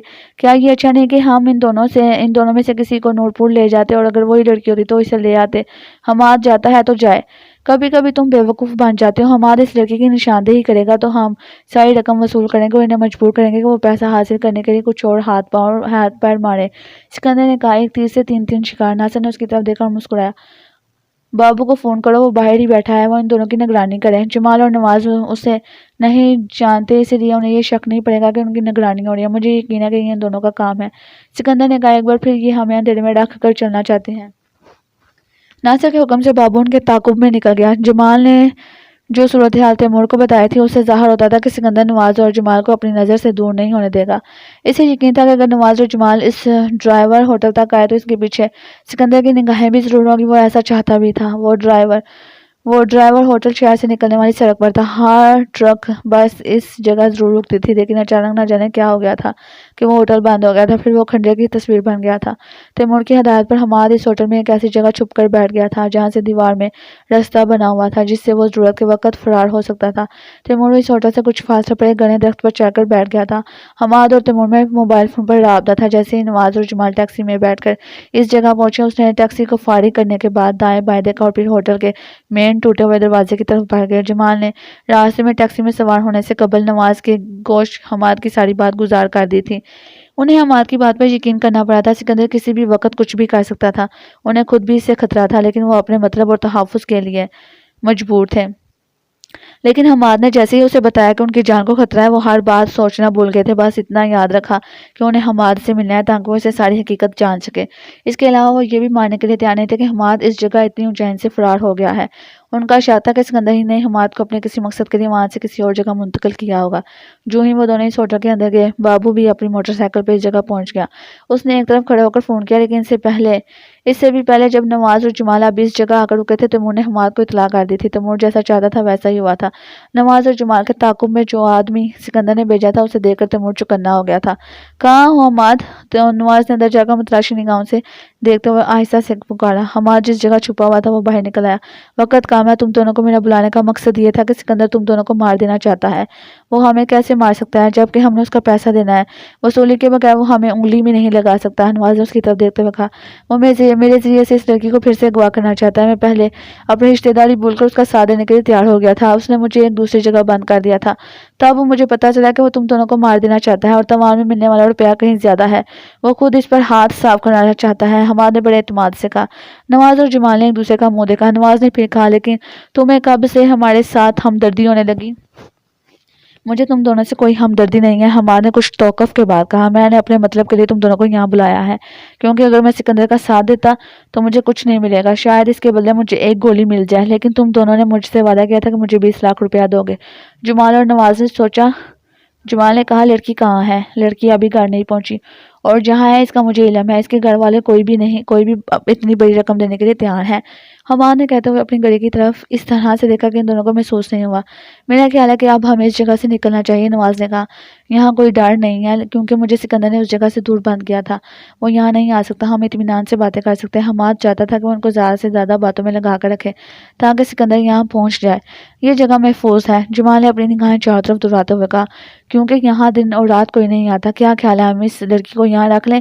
یہ جگہ اتنی بھی محفوظ نہیں ہے۔ حماد نے غور سے لگا اس کی خاموش موبائل فون میں جیسے بجلی سی دوڑ گئی تھی۔ وہ کانپنے لگا تھا۔ تیمور نے اسے بیل دے کر یہ اطلاع کی تھی کہ سکندر آ گیا ہے۔ حماد 2 قدم پیچھے ہٹ کر اس جگہ کے قریب کھڑا ہو گیا جہاں سے وہ اس رستے سے بھاگ سکتا تھا۔ حماد ٹھیک کہتا ہے، نواز نے کہا۔ یکدم ایک دھماکے سے دروازہ کھلا اور سکندر ہاتھ میں بندوق لیے داخل ہوا۔ اس کے پیچھے ناصر اور تعاقب کرنے والا آدمی بھی تھا۔ ان دونوں کے ہاتھوں میں بھی اسلحہ تھا جن کا رخ نواز اور جمال کی طرف تھا۔ جمال اور نواز ایک دم سکندر کو اس کے آدمیوں سمیت دیکھ کر دنگ رہ گئے تھے۔ یہ لوگ مجھے اٹھا کر یہاں تک لائے ہیں۔ حماد نے یکدم گھبراہٹ امیز لہجے میں کہنا شروع کیا۔ کیا بکواس کر رہے ہو؟ جمال چیخا۔ یہ کہہ رہے تھے کہ ہم سکندر کو بیچ میں نہیں رکھنا چاہتے۔ حماد نے پھر کہا، یہ اور بھی بہت کچھ کہہ رہے تھے۔ تم ابھی کچھ اور کہہ رہے تھے اور اب تم نے بیان بدل دیا۔ نواز غصے سے حماد کی طرف بڑھا لیکن اسے اپنے قدم اسی جگہ روکنے پڑے۔ سکندر نے دار کر اپنی بندوق کا رخ اس کی طرف کر کہا، اسی جگہ رک جاؤ ورنہ گولی مار دوں گا۔ ایک بار پھر تم دونوں نے مجھے دھوکہ دیا ہے۔ ہم نے کوئی دھوکہ نہیں دیا، جمال نے کہا۔ تو پھر یہ کیا ہے؟ سکندر نے کہا، اب میں تم دونوں کو معاف نہیں کروں گا۔ بون دو سکندر ان کو، یہاں سے نکلو۔ ناصر نے آگے بڑھ کر کہا، حماد تم ہمارے ساتھ چلو گے؟ سکندر نے اس بار اپنی بندوق کا رخ اس کی طرف کر لیا تھا۔ سکندر بھائی اس میں میرا کوئی قصور نہیں، یہ دونوں مجھے یہاں تک لائے تھے۔ حماد نے کہا۔ اس کے کان باہر کچھ سننے کے لیے بےتاب تھے۔ تم ڈرو نہیں، میں تمہیں کچھ نہیں کہوں گا۔ سکندر نے کہا، جو بھی کہوں گا ان کو کہوں گا کیونکہ انہوں نے مجھے ایک بار پھر دھوکہ دیا۔ اب میں اپنا پیسہ ان سے ابھی اور اسی وقت وصول کروں گا۔ تم نے اس کی بات پر یقین کر لیا اور ہماری بات کو سمجھنے کی کوشش ہی نہیں کی۔ اس نے مجھے فون کر یہاں بلایا تھا۔ جمال نے جلدی سے آگے بڑھ کر کہا، تم اپنی بولتی بند رکھتے ہو کہ نہیں؟ ناصر نے غصے سے اس کی طرف بڑھا اور اس کا گریبان پکڑ کر اپنا پستول اس کے سر پر رکھ دیا۔ سکندر اسے کہو کہ یہ میرا گریبان چھوڑ دے۔ جمال نے کہا۔ اسے بھی غصہ آ گیا تھا۔ نہیں چھوڑوں گا تو کیا کرو گے؟ ناصر اور سیکپا ہو گیا۔ اچھا نہیں ہوگا، پستول میرے پاس بھی ہے۔ جمال نے مزاحمت کرتے ہوئے کہا، مجھے کھلونے کی دھمکی دیتا ہے؟ ناصر اس کے ساتھ الجھنے لگا تھا۔ ناصر چھوڑ دو اسے۔ سکندر نے کہا، نہیں چھوڑوں گا۔ ناصر بولا۔ نواز نے آگے بڑھ کر ناصر کا بازو پکڑ کر کھینچا۔ ناصر نے جمال سے اپنا پستول ہٹا کر اس کا رخ نواز کی طرف کیا اور گولی مار دی جو کہ سیدھی اس کے سینے پر لگی۔ نواز تڑپ کر فرش پر جا گیا۔ اسی اثنا میں جمال نے بھی اپنا پستول نکالا اور ناصر پر فائر کھول دیا۔ سکندر کے ساتھ کھڑے آدمی نے جمال پر گولی چلا دی اور ایک گولی اس آدمی کے بھی جا لگی۔ نواز کا جسم تو ساکت ہو ہی گیا تھا لیکن وہ تینوں تڑپنے لگے تھے۔ سکندر ابھی حیرت سے دیکھ ہی رہا تھا کہ باہر ایمرجنسی پولیس کی گاڑی کا ہارن بجنے کی آواز سنائی دی۔ انہیں تیمور نے اطلاع کی تھی۔ سکندر نے ایک نظر دروازے کی طرف دیکھا اور پھر اس کی نگاہ اس جگہ گئی جہاں حماد کھڑا تھا لیکن وہاں حماد نہیں تھا۔ وہ اس وقت نکل گیا تھا جب وہ آپس میں الجھ رہے تھے۔ اس وقت وہ تیمور کے ساتھ کار میں بیٹھا تھا جو ایک طرف نظروں سے اوجھل کھڑی تھی۔ پولیس ہوٹل کے دروازے کے پاس آ کر پوزیشن لے چکی تھی۔ سکندر کی نگاہ اس راستے پر پڑی اور وہ اس راستے کی طرف بھاگنے لگا تو ناصر نے اس کی ٹانگ پکڑ لی۔ وہ شدید زخمی تھا۔ وہ اپنی لڑکھڑاتی آواز میں بولا، میں نے کتنا تمہارا ساتھ دیا اور تم مجھے چھوڑ کر جا رہے ہو؟ سکندر نے ایک جھٹکے سے اپنی ٹانگ چھڑا کر کہا، اب تم کسی کام کے نہیں ہو۔ وہ اسی راستے سے باہر نکل گیا۔ سامنے جھاڑیاں تھیں، وہ ان میں گم ہو کر بھاگنے لگا۔ ٹوٹتی سانس اور بند ہوتی آنکھوں سے ناصر کو وہ وقت یاد آیا جب وہ محلے میں برے دوستوں کے ساتھ اٹھتے بیٹھتے پہلی بار جیل گیا تھا۔ واپسی پر اس کی ماں نے اس کی التجا کرتے ہوئے کہا تھا کہ تو جس راستے پر چل نکلا ہے اس کا انجام گولی ہے۔ ناصر نے ہچکی لی اور آخری سانس لے کر اس کے منہ سے نکلا، ماں! اس کے ساتھ ہی اسلحہ تانے پولیس اندر آ گئی۔ تیمور نے بھی اپنی گاڑی کا رخ سڑک کی طرف کیا اور اس سے بے خبر تھے کہ سکندر وہاں سے فرار ہوتے ہوئے تیمور اور حماد کو ایک ساتھ دیکھ چکا تھا۔ چودھری نوابدین کو مراد کا شدت سے انتظار تھا۔ نوابدین اس لڑکی کے بارے میں ہی سوچے جا رہا تھا۔ پہلی نگاہ میں اسے نازلی اچھی لگی تھی۔ اس کے خاندان میں ایک سے زائد شادیاں کر لینا کوئی آڑ نہیں تھا۔ وہ زمینوں کے مالک تھے۔ پہلی بیوی سے رائے لینا بھی ان کے لیے کوئی معنی نہیں رکھتا تھا، بلکہ خاندان میں دوسری اور تیسری خوبصورت بیوی لانا تو ان کے لیے غم کی بات تھی۔ نوابدین نے سوچا کہ جب وہ اس لڑکی کو بیاہ کر اپنے خاندان میں جائے گا تو اس کی نئی بیوی کو دیکھ کر سب لوگ دنگ رہ جائیں گے۔ اس کا شملہ فخر سے اور اونچا ہو جائے گا۔ اسے اس بات کی کوئی پرواہ نہیں تھی کہ یہ لڑکی کون اور کس خاندان کی ہے۔ اپنے علاقے کے وہ بااثر لوگ تھے، دولت اور افرادی قوت کے نشے میں چور تھے۔ مراد آیا تو سیدھا نوابدین کے پاس چلا گیا۔ پہلے اس نے اپنے کام ہونے کی خوشخبری سنائی، جسے سن کر نوابدین نے خوش ہو کر کہا، بہت خوب، یہ کام بھی ہو گیا، اب تم اور بھی طاقتور ہوگے۔ جی چودھری صاحب، مراد نے کہا، اب تم میرا دوسرا کام کرو گے۔ نوابدین فوراً مطلب کی بات پر آتے ہوئے بولا۔ حکم چودھری صاحب، مراد نے شائستہ لہجے میں کہا۔ ایاز کے باپ کے ساتھ میرا ایک پرانا حساب ہے۔ نوابدین نے کہا، میں جانتا ہوں جناب۔ مراد نے کہا، تم ایاز کو یہاں سے لے جاؤ اور اسے اپائش بنا کر کسی چوراہے میں بٹھا دو۔ لوگ اسے تڑپتا ہوا دیکھیں اور اسے کسی ہسپتال میں پہنچانے کی بجائے بھکاری سمجھ کر اس کے آگے سکے پھینک کر چلے جائیں۔ ایاز کے باپ سے میرا انتقام پورا ہو جائے گا۔ سام کے بچے کو میں نے اپنی آستین میں رکھا تھا، اب اسے باہر نکال دو۔ نوابدین نے کہتے ہوئے نفرت امیز انداز میں دانت پیسے۔ اس کا چہرہ کسی سفاک درندے کی طرح ہو گیا تھا۔ اس کی آنکھوں کی جیسے سفیدی ختم ہو گئی تھی، وہ لگتا تھا وہاں سیاہی پھیل گئی ہے۔ ایسا ہی ہوگا چودھری صاحب، مراد نے کہا۔ یہ کام تم رات کو کرنا اور ابھی سے اس پر نگاہ اس طرح سے رکھو کہ وہ ایک لمحے کے لیے بھی نگاہ سے اوجھل نہ ہو۔ نوابدین نے کہا، نہیں ہوگا چودھری صاحب۔ مراد نے کہا، میں اب شہر جا رہا ہوں، اس کا صرف تمہیں پتا ہوگا کہ کسی کو نہیں بتانا کہ میں کہاں ہوں۔ نوابدین نے اسے تاکید کی، کسی کو خبر نہیں ہوگی چودھری صاحب۔ مراد کی نوابدین کے آگے سعادت مندی کسی چھوٹے بچے کی طرح تھی۔ وہ جو کہہ رہا تھا وہ مان رہا تھا، کوئی سوال نہیں اور کوئی اپنی طرف سے بات نہیں تھی۔ میں شہر والی کوٹھی میں ہوں، اس بات کی بھی تمہیں خبر دے رہا ہوں کہ میں اپنے ساتھ اس لڑکی کو لے جا رہا ہوں۔ نوابدین نے کہا۔ یہ بات سن کر مراد ایک لمحے کے لیے چونک کر بولا، میں نے اس لڑکی سے نکاح کرنے کا فیصلہ کیا ہے۔ مراد نے جیسے ہی یہ الفاظ چودھری نوابدین کے منہ سے سنے، وہ بری طرح سے چونک پڑا۔ چودھری صاحب، اچانک اتنا بڑا فیصلہ؟ پہلی بار مراد نے کوئی سوال کیا۔ نوابدین ہنسا۔ ہم نے اپنے فیصلے کسی سے پوچھ گچھ کر کرنے ہیں، جانتے نہیں ہو؟ جب میں نے دوسری شادی کی تھی تو منٹوں میں اپنا فیصلہ لڑکی کے باپ چودھری کرامت کو سنا دیا تھا۔ میں صرف اپنے دل کا غلام ہوں۔ چودھری صاحب، وہ لڑکی کون ہے، کس خاندان کی ہے؟ مراد نے ڈرتے ڈرتے کہا، مجھے اس کی پرواہ نہیں، جو بھی بعد میں ہوگا دیکھا جائے گا۔ نوابدین نے لاپرواہی سے کہا، مجھے کسی ایسی لڑکی کی تلاش تھی، تم جانتے ہو کہ میں نے ایک بار تم سے بھی کہا تھا۔ لیکن چودھری صاحب، مراد نے کچھ اور بھی کہنا چاہا۔ نوابدین نے اپنا ہاتھ اٹھا کر اسے مزید کچھ کہنے سے روک دیا اور بولا، پہلے پیار سے بات بن جائے تو ٹھیک، ورنہ زبردستی کرنے کا ہتھیار تو ہمارے پاس ہے ہی۔ تم سکینہ کو میرے پاس بھیجو۔ مراد کچھ نہ بولا اور اٹھ کر کمرے سے باہر نکل گیا۔ ایاز تو اچانک اس طرف آ رہا تھا کہ اسے نوابدین اور مراد کی آوازیں سنائی دی۔ اس کے قدم فوراً اس جگہ رک گئے اور وہ دروازے کے ساتھ لگ کر کھڑا ہو گیا۔ جیسے جیسے وہ نوابدین کی باتیں سن رہا تھا، اس کی حیرت بڑھتی جا رہی تھی۔ تب تو وہ دنگ رہ گیا جب اس نے کہا تھا کہ وہ لڑکی سے شادی کرنا چاہتا ہے۔ جو ہی باہر نکلنے کے لیے مراد دروازے کی طرف بڑھا تھا، ایاز نے وہ جگہ دبے پاؤں چھوڑ دی تھی۔ ایاز واپس کمرے میں آ گیا تھا۔ وہ مضطربانہ انداز میں سوچ رہا تھا کہ وہ کیا کرے۔ نوابدین کے بارے میں جان کر اسے دھچکا لگا تھا۔ اس کے وہم و گمان میں بھی ایسی کوئی بات نہیں تھی۔ پھر اسے نازلی کا خیال آیا۔ اس نے سوچا کہ وہ نازلی کو کس طرح سے یہاں سے اپنے ساتھ لے جائے اور تیمور سے پیسہ وصولنے کے بعد وہ نازلی کو اس کے حوالے کر دے، لیکن اس کے لیے نازلی کو اس جگہ سے لے جانا ممکن نہیں تھا۔ وہ خود تو کسی نہ کسی طرح یہاں سے بھاگ سکتا تھا، نازلی کو اپنے ساتھ لے کر جانا بہت بڑا خطرہ تھا۔ اس کے پاس وقت کم تھا کیونکہ نوابدین کے جاتے ہی مراد کی نگاہیں اس پر پتھر ہو جائیں گی۔ وہ اس کی نگاہوں سے تب تک ہی محفوظ رہے گا جب تک نوابدین اس حویلی میں تھا۔ ایک کوشش کرنے کی غرض سے اس نے اپنے کمرے سے باہر نکل کر نازلی کے کمرے کی طرف قدم بڑھائے تھے کہ ایک دم اسے رکنا پڑا۔ سکینہ نازلی کو اپنے ساتھ لے کر نوابدین کے کمرے کی طرف جا رہی تھی۔ ایاز پلٹا۔ اس نے حویلی سے باہر نکلتے ہی مین گیٹ استعمال کرنے کی بجائے مالٹو کے باغ میں بیچوں بیچ بھاگنا شروع کر دیا اور چھوٹے سے گیٹ سے باہر نکل گیا۔ ایاز اب نازلی کے بغیر ہی تیمور سے روپیہ حاصل کرنا چاہتا تھا۔ اسے یقین تھا کہ نازلی اب کسی بھی صورت تیمور سے رابطہ نہیں کر سکے گی کیونکہ نوابدین اسے ایسا کرنے نہیں دے گا، اور وہ تیمور سے پیسہ لینے کے بعد اسے بتا دے گا کہ اس کی بہن نوابدین کے پاس ہے، اور اس کے بعد ان کے درمیان کیا ہوگا اسے اس کی پرواہ نہیں تھی۔ نوابدین نے سکینہ کو سب کچھ سمجھا دیا تھا۔ سکینہ نے نازلی سے اتنا کہا کہ اسے چودھری صاحب شہر اپنے ساتھ لے جا رہے ہیں۔ یہ سنتے ہی نازلی خوش ہو گئی تھی۔ وہ سمجھی کہ ایاز اس کا ساتھ دے رہا ہے۔ اس کے کہنے پر ہی اس کے چچا اسے اپنے ساتھ شہر لے جا رہے ہیں تاکہ وہ اس کے بھائی کے حوالے کر سکے۔ وہ اس کے باپ کی عمر کا تھا، اس لیے اس کے دل میں کوئی بہام بھی نہیں تھا۔ وہ سکینہ کے ساتھ چلنے کے لیے تیار ہو گئی تھی۔ اس نے ایاز کے بارے میں کوئی سوال نہیں کیا تھا کہ وہ ساتھ جا رہا ہے کہ نہیں جا رہا۔ وہ جانتی تھی کہ ایاز بھی ابھی اس کے بھائی کے سامنے نہیں جائے گا، اس لیے اس نے اس کا ذکر نہیں کیا تھا۔ وہ خوش تھی کہ ایاز کا چچا اپنا وعدہ نبھا رہا ہے کیونکہ اس نے کہا تھا کہ وہ ویسا ہی کرے گا جیسا وہ چاہے گی۔ اپنے سامنے نازلی کو دیکھ کر نوابدین نے پہلے سکینہ کی طرف دیکھا اور دل ہی دل میں اس کی تعریف کی کہ وہ ایک سمجھدار عورت ہے۔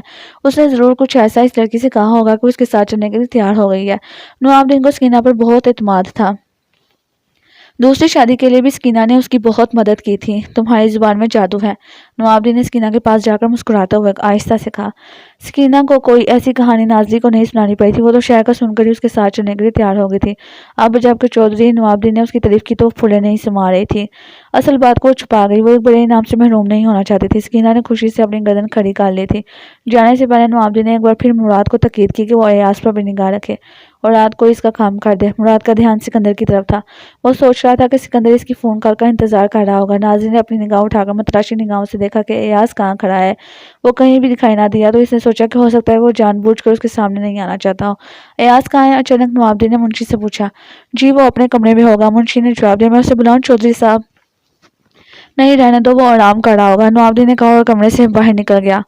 جیپ میں ایک ڈرائیور اور ایک نوابدین کا گن مین تھا۔ اسے دیکھ کر مراد نے تفکر سے کہا، چودھری صاحب کیا بات ہے، آپ اپنے سارے گن مین نہیں لے کر آئے؟ اب ان کی ضرورت نہیں ہے، نوابدین نے لاپرواہی سے کہا۔ کیوں ضرورت نہیں ہے؟ ہماری دشمنی اور ہے، مراد نے کہا۔ نوابدین نے اس کی بات کاٹ کر بولا، تم جانتے ہو کہ 6 مہینے پہلے ہم نے ان کو کیسا سبق سکھایا تھا؟ کسی نے بھی اب تک سر اٹھانے کی جرات نہیں کی، لیکن پھر بھی چودھری صاحب احتیاط تو ضروری ہے، مراد نے کہا۔ یہ ایک ہی کافی ہے، نوابدین نے اپنے گن مین کی طرف اشارہ کرتے ہوئے کہا اور جیپ میں بیٹھ گیا۔ جیپ حویلی کی حدود سے باہر نکل گئی تھی۔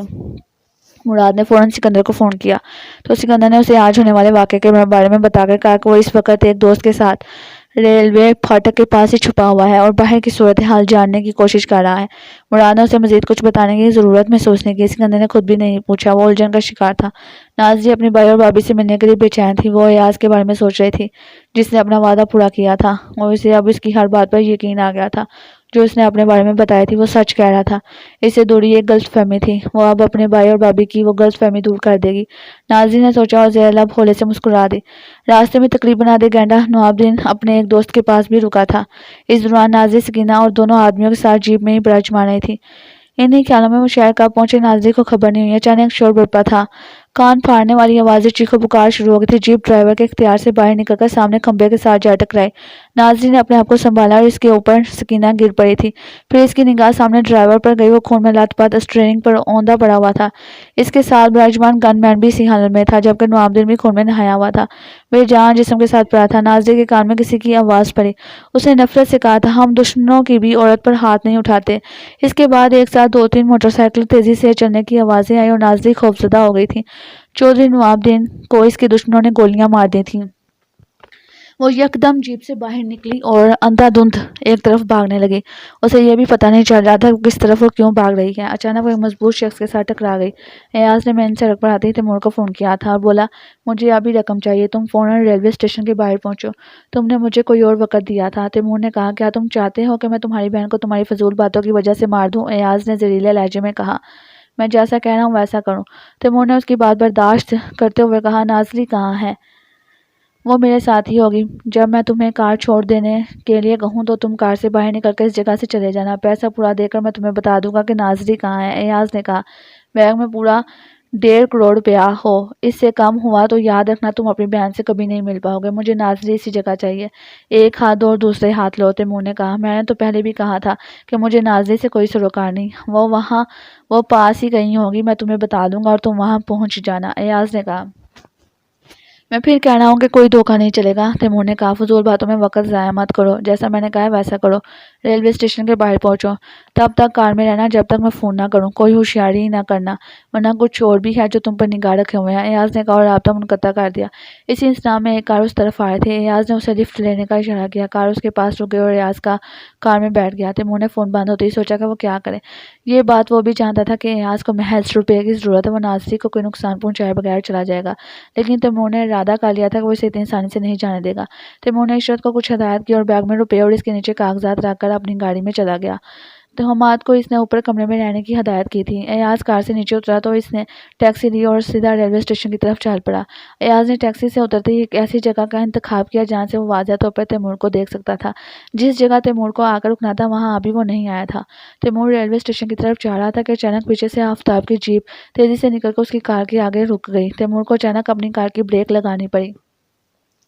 آفتاب اپنی جیپ سے نکل کر اس کے پاس آیا اور جھک کر کار کے شیشے سے اس کی طرف دیکھتے ہوئے بولا، اچانک تم پر نظر پڑ گئی اس لیے تمہیں روک لیا۔ مجھے کیوں روکا ہے؟ تیمور نے کہا، یہ بتانے کے لیے کہ تم قسمت کے اچھے آدمی ہو۔ آفتاب نے کہا، جس سے تم نے لڑائی کی تھی اس کا نام طارق ہے، وہ ہائی بلڈ پریشر کا مریض ہے، کم بخت اس وقت اسپتال میں پڑا ہے، ورنہ تمہاری شناخت کے بعد تمہاری زندگی کا ایک نیا باب شروع ہو جاتا۔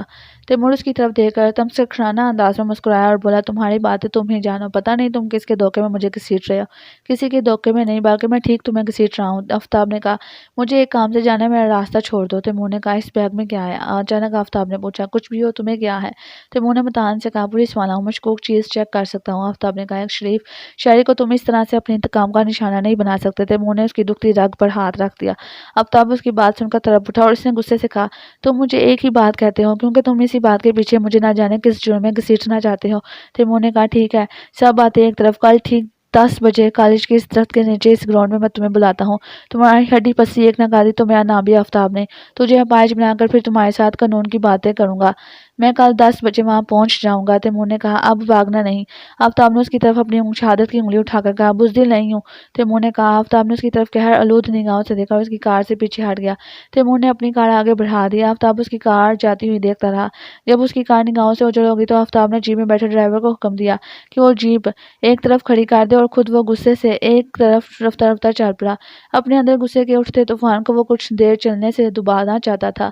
آفتاب ابھی کچھ ہی فاصلے پر گیا تھا کہ اسے دائیں طرف سے گولیوں کی آواز پڑی۔ وہ اس جگہ رک گیا۔ اس نے اس طرف دیکھا، وہ اپنا ریوالور نکال کر جیپ میں موجود چند سپاہیوں کو اشارہ کیا، وہ اس کی طرف بھاگ گئے۔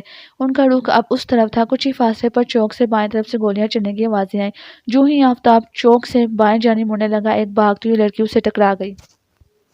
آفتاب نے اس لڑکی کا بازو پکڑ لیا، وہ نازلی تھی۔ یکدم وہ خوف سے چیخی، مجھے چھوڑ دو، مجھے چھوڑ دو، کون ہو تم؟ آفتاب نے پوچھا اور وہ ہوش کرو۔ پہلی بار نازلی نے آفتاب کی طرف دیکھا، اس کا سارا جسم کانپ رہا تھا، آنکھوں میں خوف تھا اور اس کی آنکھیں بند ہوئیں اور اس کا جسم آفتاب کی باہوں میں جھول گیا۔ نازلی بے ہوش ہو گئی تھی۔ ایاز نے دیکھا کہ تیمور اس جگہ پر آ گیا ہے۔ اس نے کار کھڑی کر دی۔ ایاز نے گھڑی پر وقت دیکھا، آدھے گھنٹے کے بعد ایک پیسنجر ٹرین اس اسٹیشن سے روانہ ہونے والی تھی۔ ایاز کا خیال تھا کہ وہ اس کی کار وہاں سے لے کر آگے لے جائے گا۔ بیگ میں پیسہ دے کر وہ بیگ نکالے گا اور گھوم کر پٹری سے ہوتا ہوا ریلوے اسٹیشن کے اندر چلا جائے گا۔ پھر اس پیسنجر ٹرین میں بیٹھ کر آگے کسی شہر میں اتر جائے گا اور وہاں سے پھر واپس اسی جگہ آ جائے گا۔ تب تک کراچی جانے والی ٹرین کا وقت ہو جائے گا، وہ اطمینان سے اس ٹرین میں سوار ہو جائے گا۔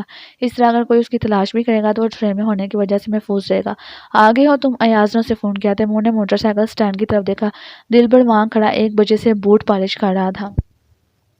تیمور کے دیے ہوئے وقت کے مطابق وہ اس جگہ موجود تھا۔ تیمور نے کہا، ہاں آ گیا ہوں۔ اب تم اپنی کار سے باہر نکلو اور اس جگہ سے چلے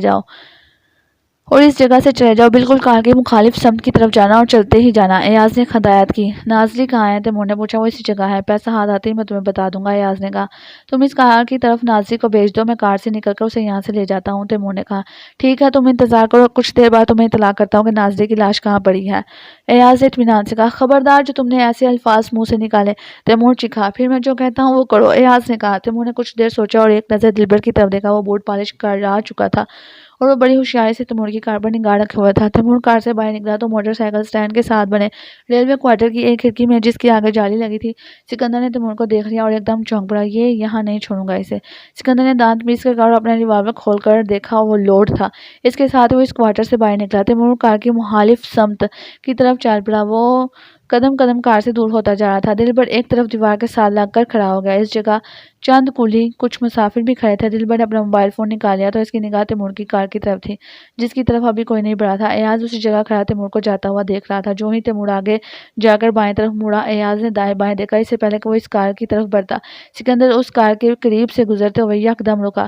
اسے کار کے اندر بیگ دکھائی دیا۔ ایک دم اس کے دماغ نے کام کیا۔ اسے خیال آیا کہ تیمور یہاں کار چھوڑ کر گیا ہے، اس کے اندر ایک بیگ بھی ہے۔ کیا اسے یہاں اس شخص نے تو نہیں بلایا جس کے پاس اس کی بہن ہے اور اس بیگ میں تاوان کا روپیہ ہے؟ کار کو اس طرح سے چھوڑ کر چلے جانا، یہی ایک وجہ ہو سکتی ہے۔ اسے یقیناً ایسا کرنے کی ہدایت ملی ہوگی۔ سکندر نے یہ بھی سوچا کہ اس کار پر اس کی نگاہ بھی ہوگی جنہوں نے تیمور کو یہاں بلایا ہے۔ وہ واپس پلٹا اور جیسے ہی اس نے کار کے دروازے کے ہینڈل پر ہاتھ رکھا، کار کا دروازہ کھل گیا۔ ایاز کی نگاہ جیسے ہی سکندر پر پڑی، وہ چونکا۔ دلبر نے تیمور کو اطلاع دی کہ سکندر کار لینے کے لیے آیا ہے۔ تیمور پہلے اس جگہ سے بھاگتا ہوا دوسری طرف سے اس سمت آ رہا تھا۔ اس نے اپنی بھاگنے کی رفتار اور تیز کر دی تھی۔ سکندر کے بارے میں جان کر اسے حیرت ہوئی تھی۔ اس کا مطلب تھا کہ ایاز سکندر کے ساتھ مل کر یہ کام کر رہا تھا۔ ایاز نے سوچا کہ یہ اس جگہ کہاں سے آ گیا؟ اگر سکندر کار لے گیا تو اس کی قسمت بھی ساتھ ہی چلی جائے گی، وہ پھر تہی دست رہ جائے گا۔ یہی ایک موقع ہے کہ وہ بھاگ کر اس سے پہلے وہ کار میں سوار ہو، سکندر کو دھکا دے کر دور گرا دے اور خود کار لے کر اس جگہ سے فرار ہو جائے۔ سکندر کار کا دروازہ آہستہ سے کھول رہا تھا۔ وہ تیمور کو بھول گیا تھا۔ اس کی نگاہ میں اب وہ صرف بیگ تھا جس میں اسے ہرے ہرے نوٹ دکھائی دے رہے تھے۔ ایاز نے دائیں بائیں دیکھا اور اس کے ساتھ اس نے کار کی طرف دوڑ لگا دی۔ دلبر کی نگاہ ایاز کی طرف بھی چلی گئی۔ اس نے حیرت سے اس کی طرف دیکھا اور تیمور کو اگلی اطلاع ایاز کی دی۔ تیمور بھاگتا ہوا اس طرف آ رہا تھا۔ سکندر نے جیسے ہی کار کا دروازہ کھولا، اس میں بیٹھنے کے لیے قدم اٹھایا ہی تھا کہ ایاز کسی طوفان کی طرح اس کی جانب بڑھا اور اس کے ساتھ اس زور سے ٹکرایا کہ سکندر اچھلتا ہوا نیچے گرا اور 2-3 قلابازیاں کھا کر سڑک کے عین درمیان میں لیٹ گیا۔ اس کی سمجھ میں نہیں آ رہا تھا کہ کیا ہو رہا ہے۔ ایاز نے فوراً کار کی ڈرائیونگ سیٹ سنبھالی لیکن کار میں چابی نہیں تھی۔ ایاز نے جلدی سے متلاشی نگاہوں سے دیکھا۔ تیمور نے ہوشیاری سے جان بوجھ کر چابی نیچے گرا دی تھی۔ ایاز نے کار کی چابی اٹھائی، اسے لگا اور سٹارٹ کرنے کے لیے گھمایا۔ کار جو ہی سٹارٹ ہوئی، اس اثناء میں سکندر بھی اپنی جگہ سے اٹھ گیا تھا۔ اس نے کار کی طرف دیکھا کہ کوئی اس میں بیٹھا ہے۔ وہ سمجھ گیا کہ اس کے ساتھ کیا ہوا ہے۔ وہ کار کی طرف بڑھا، دلبر بھی کار سے کچھ ہی فاصلے پر آ گیا تھا۔ تیمور بھاگتا ہوا اس جگہ تک پہنچ گیا تھا جہاں ایاز کھڑا تھا۔ ایاز نے کار گیئر میں ڈالی اور ابھی وہ آگے ہی بڑھنے والا تھا کہ سکندر نے اس کی طرف بڑھا اور کار کے دروازے کو ہاتھ ڈال لیا۔ لوگ کھڑے ہو گئے تھے، سب کی توجہ ان کی طرف تھی۔ تیمور بھی بھاگتا بھاگتا رک گیا تھا۔ سکندر اور ایاز کو ایک دوسرے کے ساتھ اس حالت میں دیکھ کر اسے حیرت بھی ہوئی تھی۔ اسے نازلی سے غرض تھی۔ وہ یہ جاننا چاہتا تھا کہ نازلی کہاں ہے، اس بارے میں وہ کیسا پتہ کرے۔ ایاز نے کار کی رفتار بڑھا دی تھی۔ سکندر کا ہاتھ سٹیئرنگ پر تھا۔ اس نے سٹیئرنگ گھمایا اور ایاز کے ہاتھ سے کار بے قابو ہو کر سامنے کی دیوار کی طرف تیزی سے بڑھی۔ اس جگہ چند کلی اور لوگ کھڑے تھے۔ اچانک کار کو اس طرف آتا دیکھ کر وہ تیزی سے ایک طرف ہٹ گئے اور کار سیدھی دیوار کے ساتھ جا ٹکرائی۔ ایک دھماکہ ہوا، سکندر پھر نیچے گر گیا۔ ایاز کا سر اتنی زور سے سٹیئرنگ سے ٹکرایا کہ اس کا ماتھا پھٹ گیا اور خون بہنے لگا۔ اس کی آنکھوں کے سامنے اندھیرا سا چھا گیا۔ اسی اثناء میں تیمور آگے بڑھا، اس نے سکندر کو پکڑا اور اتنی زور سے سامنے کی دیوار پر دے مارا کہ سکندر نڈال ہو گیا۔ اس کے سر پر شدید چوٹ آئی تھی۔ دلبر نے آگے بڑھ کر اسے قابو میں کر لیا تھا۔ تیمور جلدی سے ایاز کی طرف بڑھا اور دروازہ کھول کر اس کا گریبان پکڑ کر جھنجھوڑ کر پوچھا، بتاؤ نازلی کہاں ہے؟ میں پوچھتا ہوں نازلی کہاں ہے؟ ایاز مدہوش سا ہو گیا تھا۔ اس نے جان لیا تھا کہ اب اس کا فرار ناممکن ہے۔ سب کچھ اس کے ہاتھوں سے نکل گیا تھا۔ اس نے بند آنکھوں سے اپنی لاغر آواز میں کہا، اسے چودھری صاحب اپنے ساتھ لے گئے ہیں۔ کون ہے وہ اور کہاں لے گیا ہے؟ تیمور نے پوچھا۔ وہ ایاز کچھ کہنے ہی والا تھا کہ وہاں پر موجود پولیس آ گئی۔ انہوں نے سکندر اور ایاز کو اپنے قابو میں کر لیا تھا۔ تیمور کے لیے ایاز سے کچھ پوچھنا اب ممکن نہیں تھا۔ اس نے پولیس کو بیان دیا کہ یہ اس کی کار ہے، یہ دونوں اس کی کار چھین رہے تھے۔ پولیس سکندر اور ایاز کو اپنے ساتھ لے گئی۔ تیمور سوچ رہا تھا کہ نوابدین کون ہے اور وہ نازلی کو اپنے ساتھ لے کر کہاں چلا گیا۔ وہ اس بات کا کیسا پتہ کرے؟ حوالات میں بند ایاز کی آنکھوں میں آنسو بہہ رہے تھے۔ وہ اپنی زندگی کے بارے میں سوچ رہا تھا۔ اس کی ماں نے اسے اپنی مرضی سے چلانا چاہا تھا۔ اس کے باپ نے کبھی پلٹ کر اس کی خبر نہیں لی تھی۔ اس کے ماں باپ کے اختلافات ان کے درمیان تھے، جبکہ اس کا کیا قصور تھا؟ زیادہ روپیہ حاصل کرنے کے لالچ میں اس نے اپنا کوئی بھی قدم اٹھانے سے قبل یہ بھی نہ سوچا تھا کہ اس کا انجام کس اندھیری گلی میں ہوگا۔ ایاز کے دل میں پچھتاوے کے کانٹے چبھ رہے تھے۔ اسے وہ وقت بھی یاد آیا جب اس کے دوست نے ایک بار اسے پیشکش کی تھی کہ وہ اپنے باپ سے کہہ کر اپنی کمپنی میں نوکری دلوا سکتا ہے، تنخواہ بھی اچھی ہے، وہ باعزت طریقے سے کما سکتا تھا، اس کی ہر جائز ضرورت بڑے احسن طریقے سے پوری ہو سکتی تھی۔ ایاز کی جب نازلی سے ملاقات ہوئی تو اس نے سوچا کہ وہ نوکری کرنے کے بجائے اس لڑکی کے ذریعے بہت کچھ حاصل نہ کر لے۔ طمع کی کشتی میں سوار ہو کر اس نے اپنے دوست کو انکار کر دیا اور پھر وہ اس جگہ تک پہنچ گیا جس کے بارے میں اس نے کبھی سوچا بھی نہیں تھا۔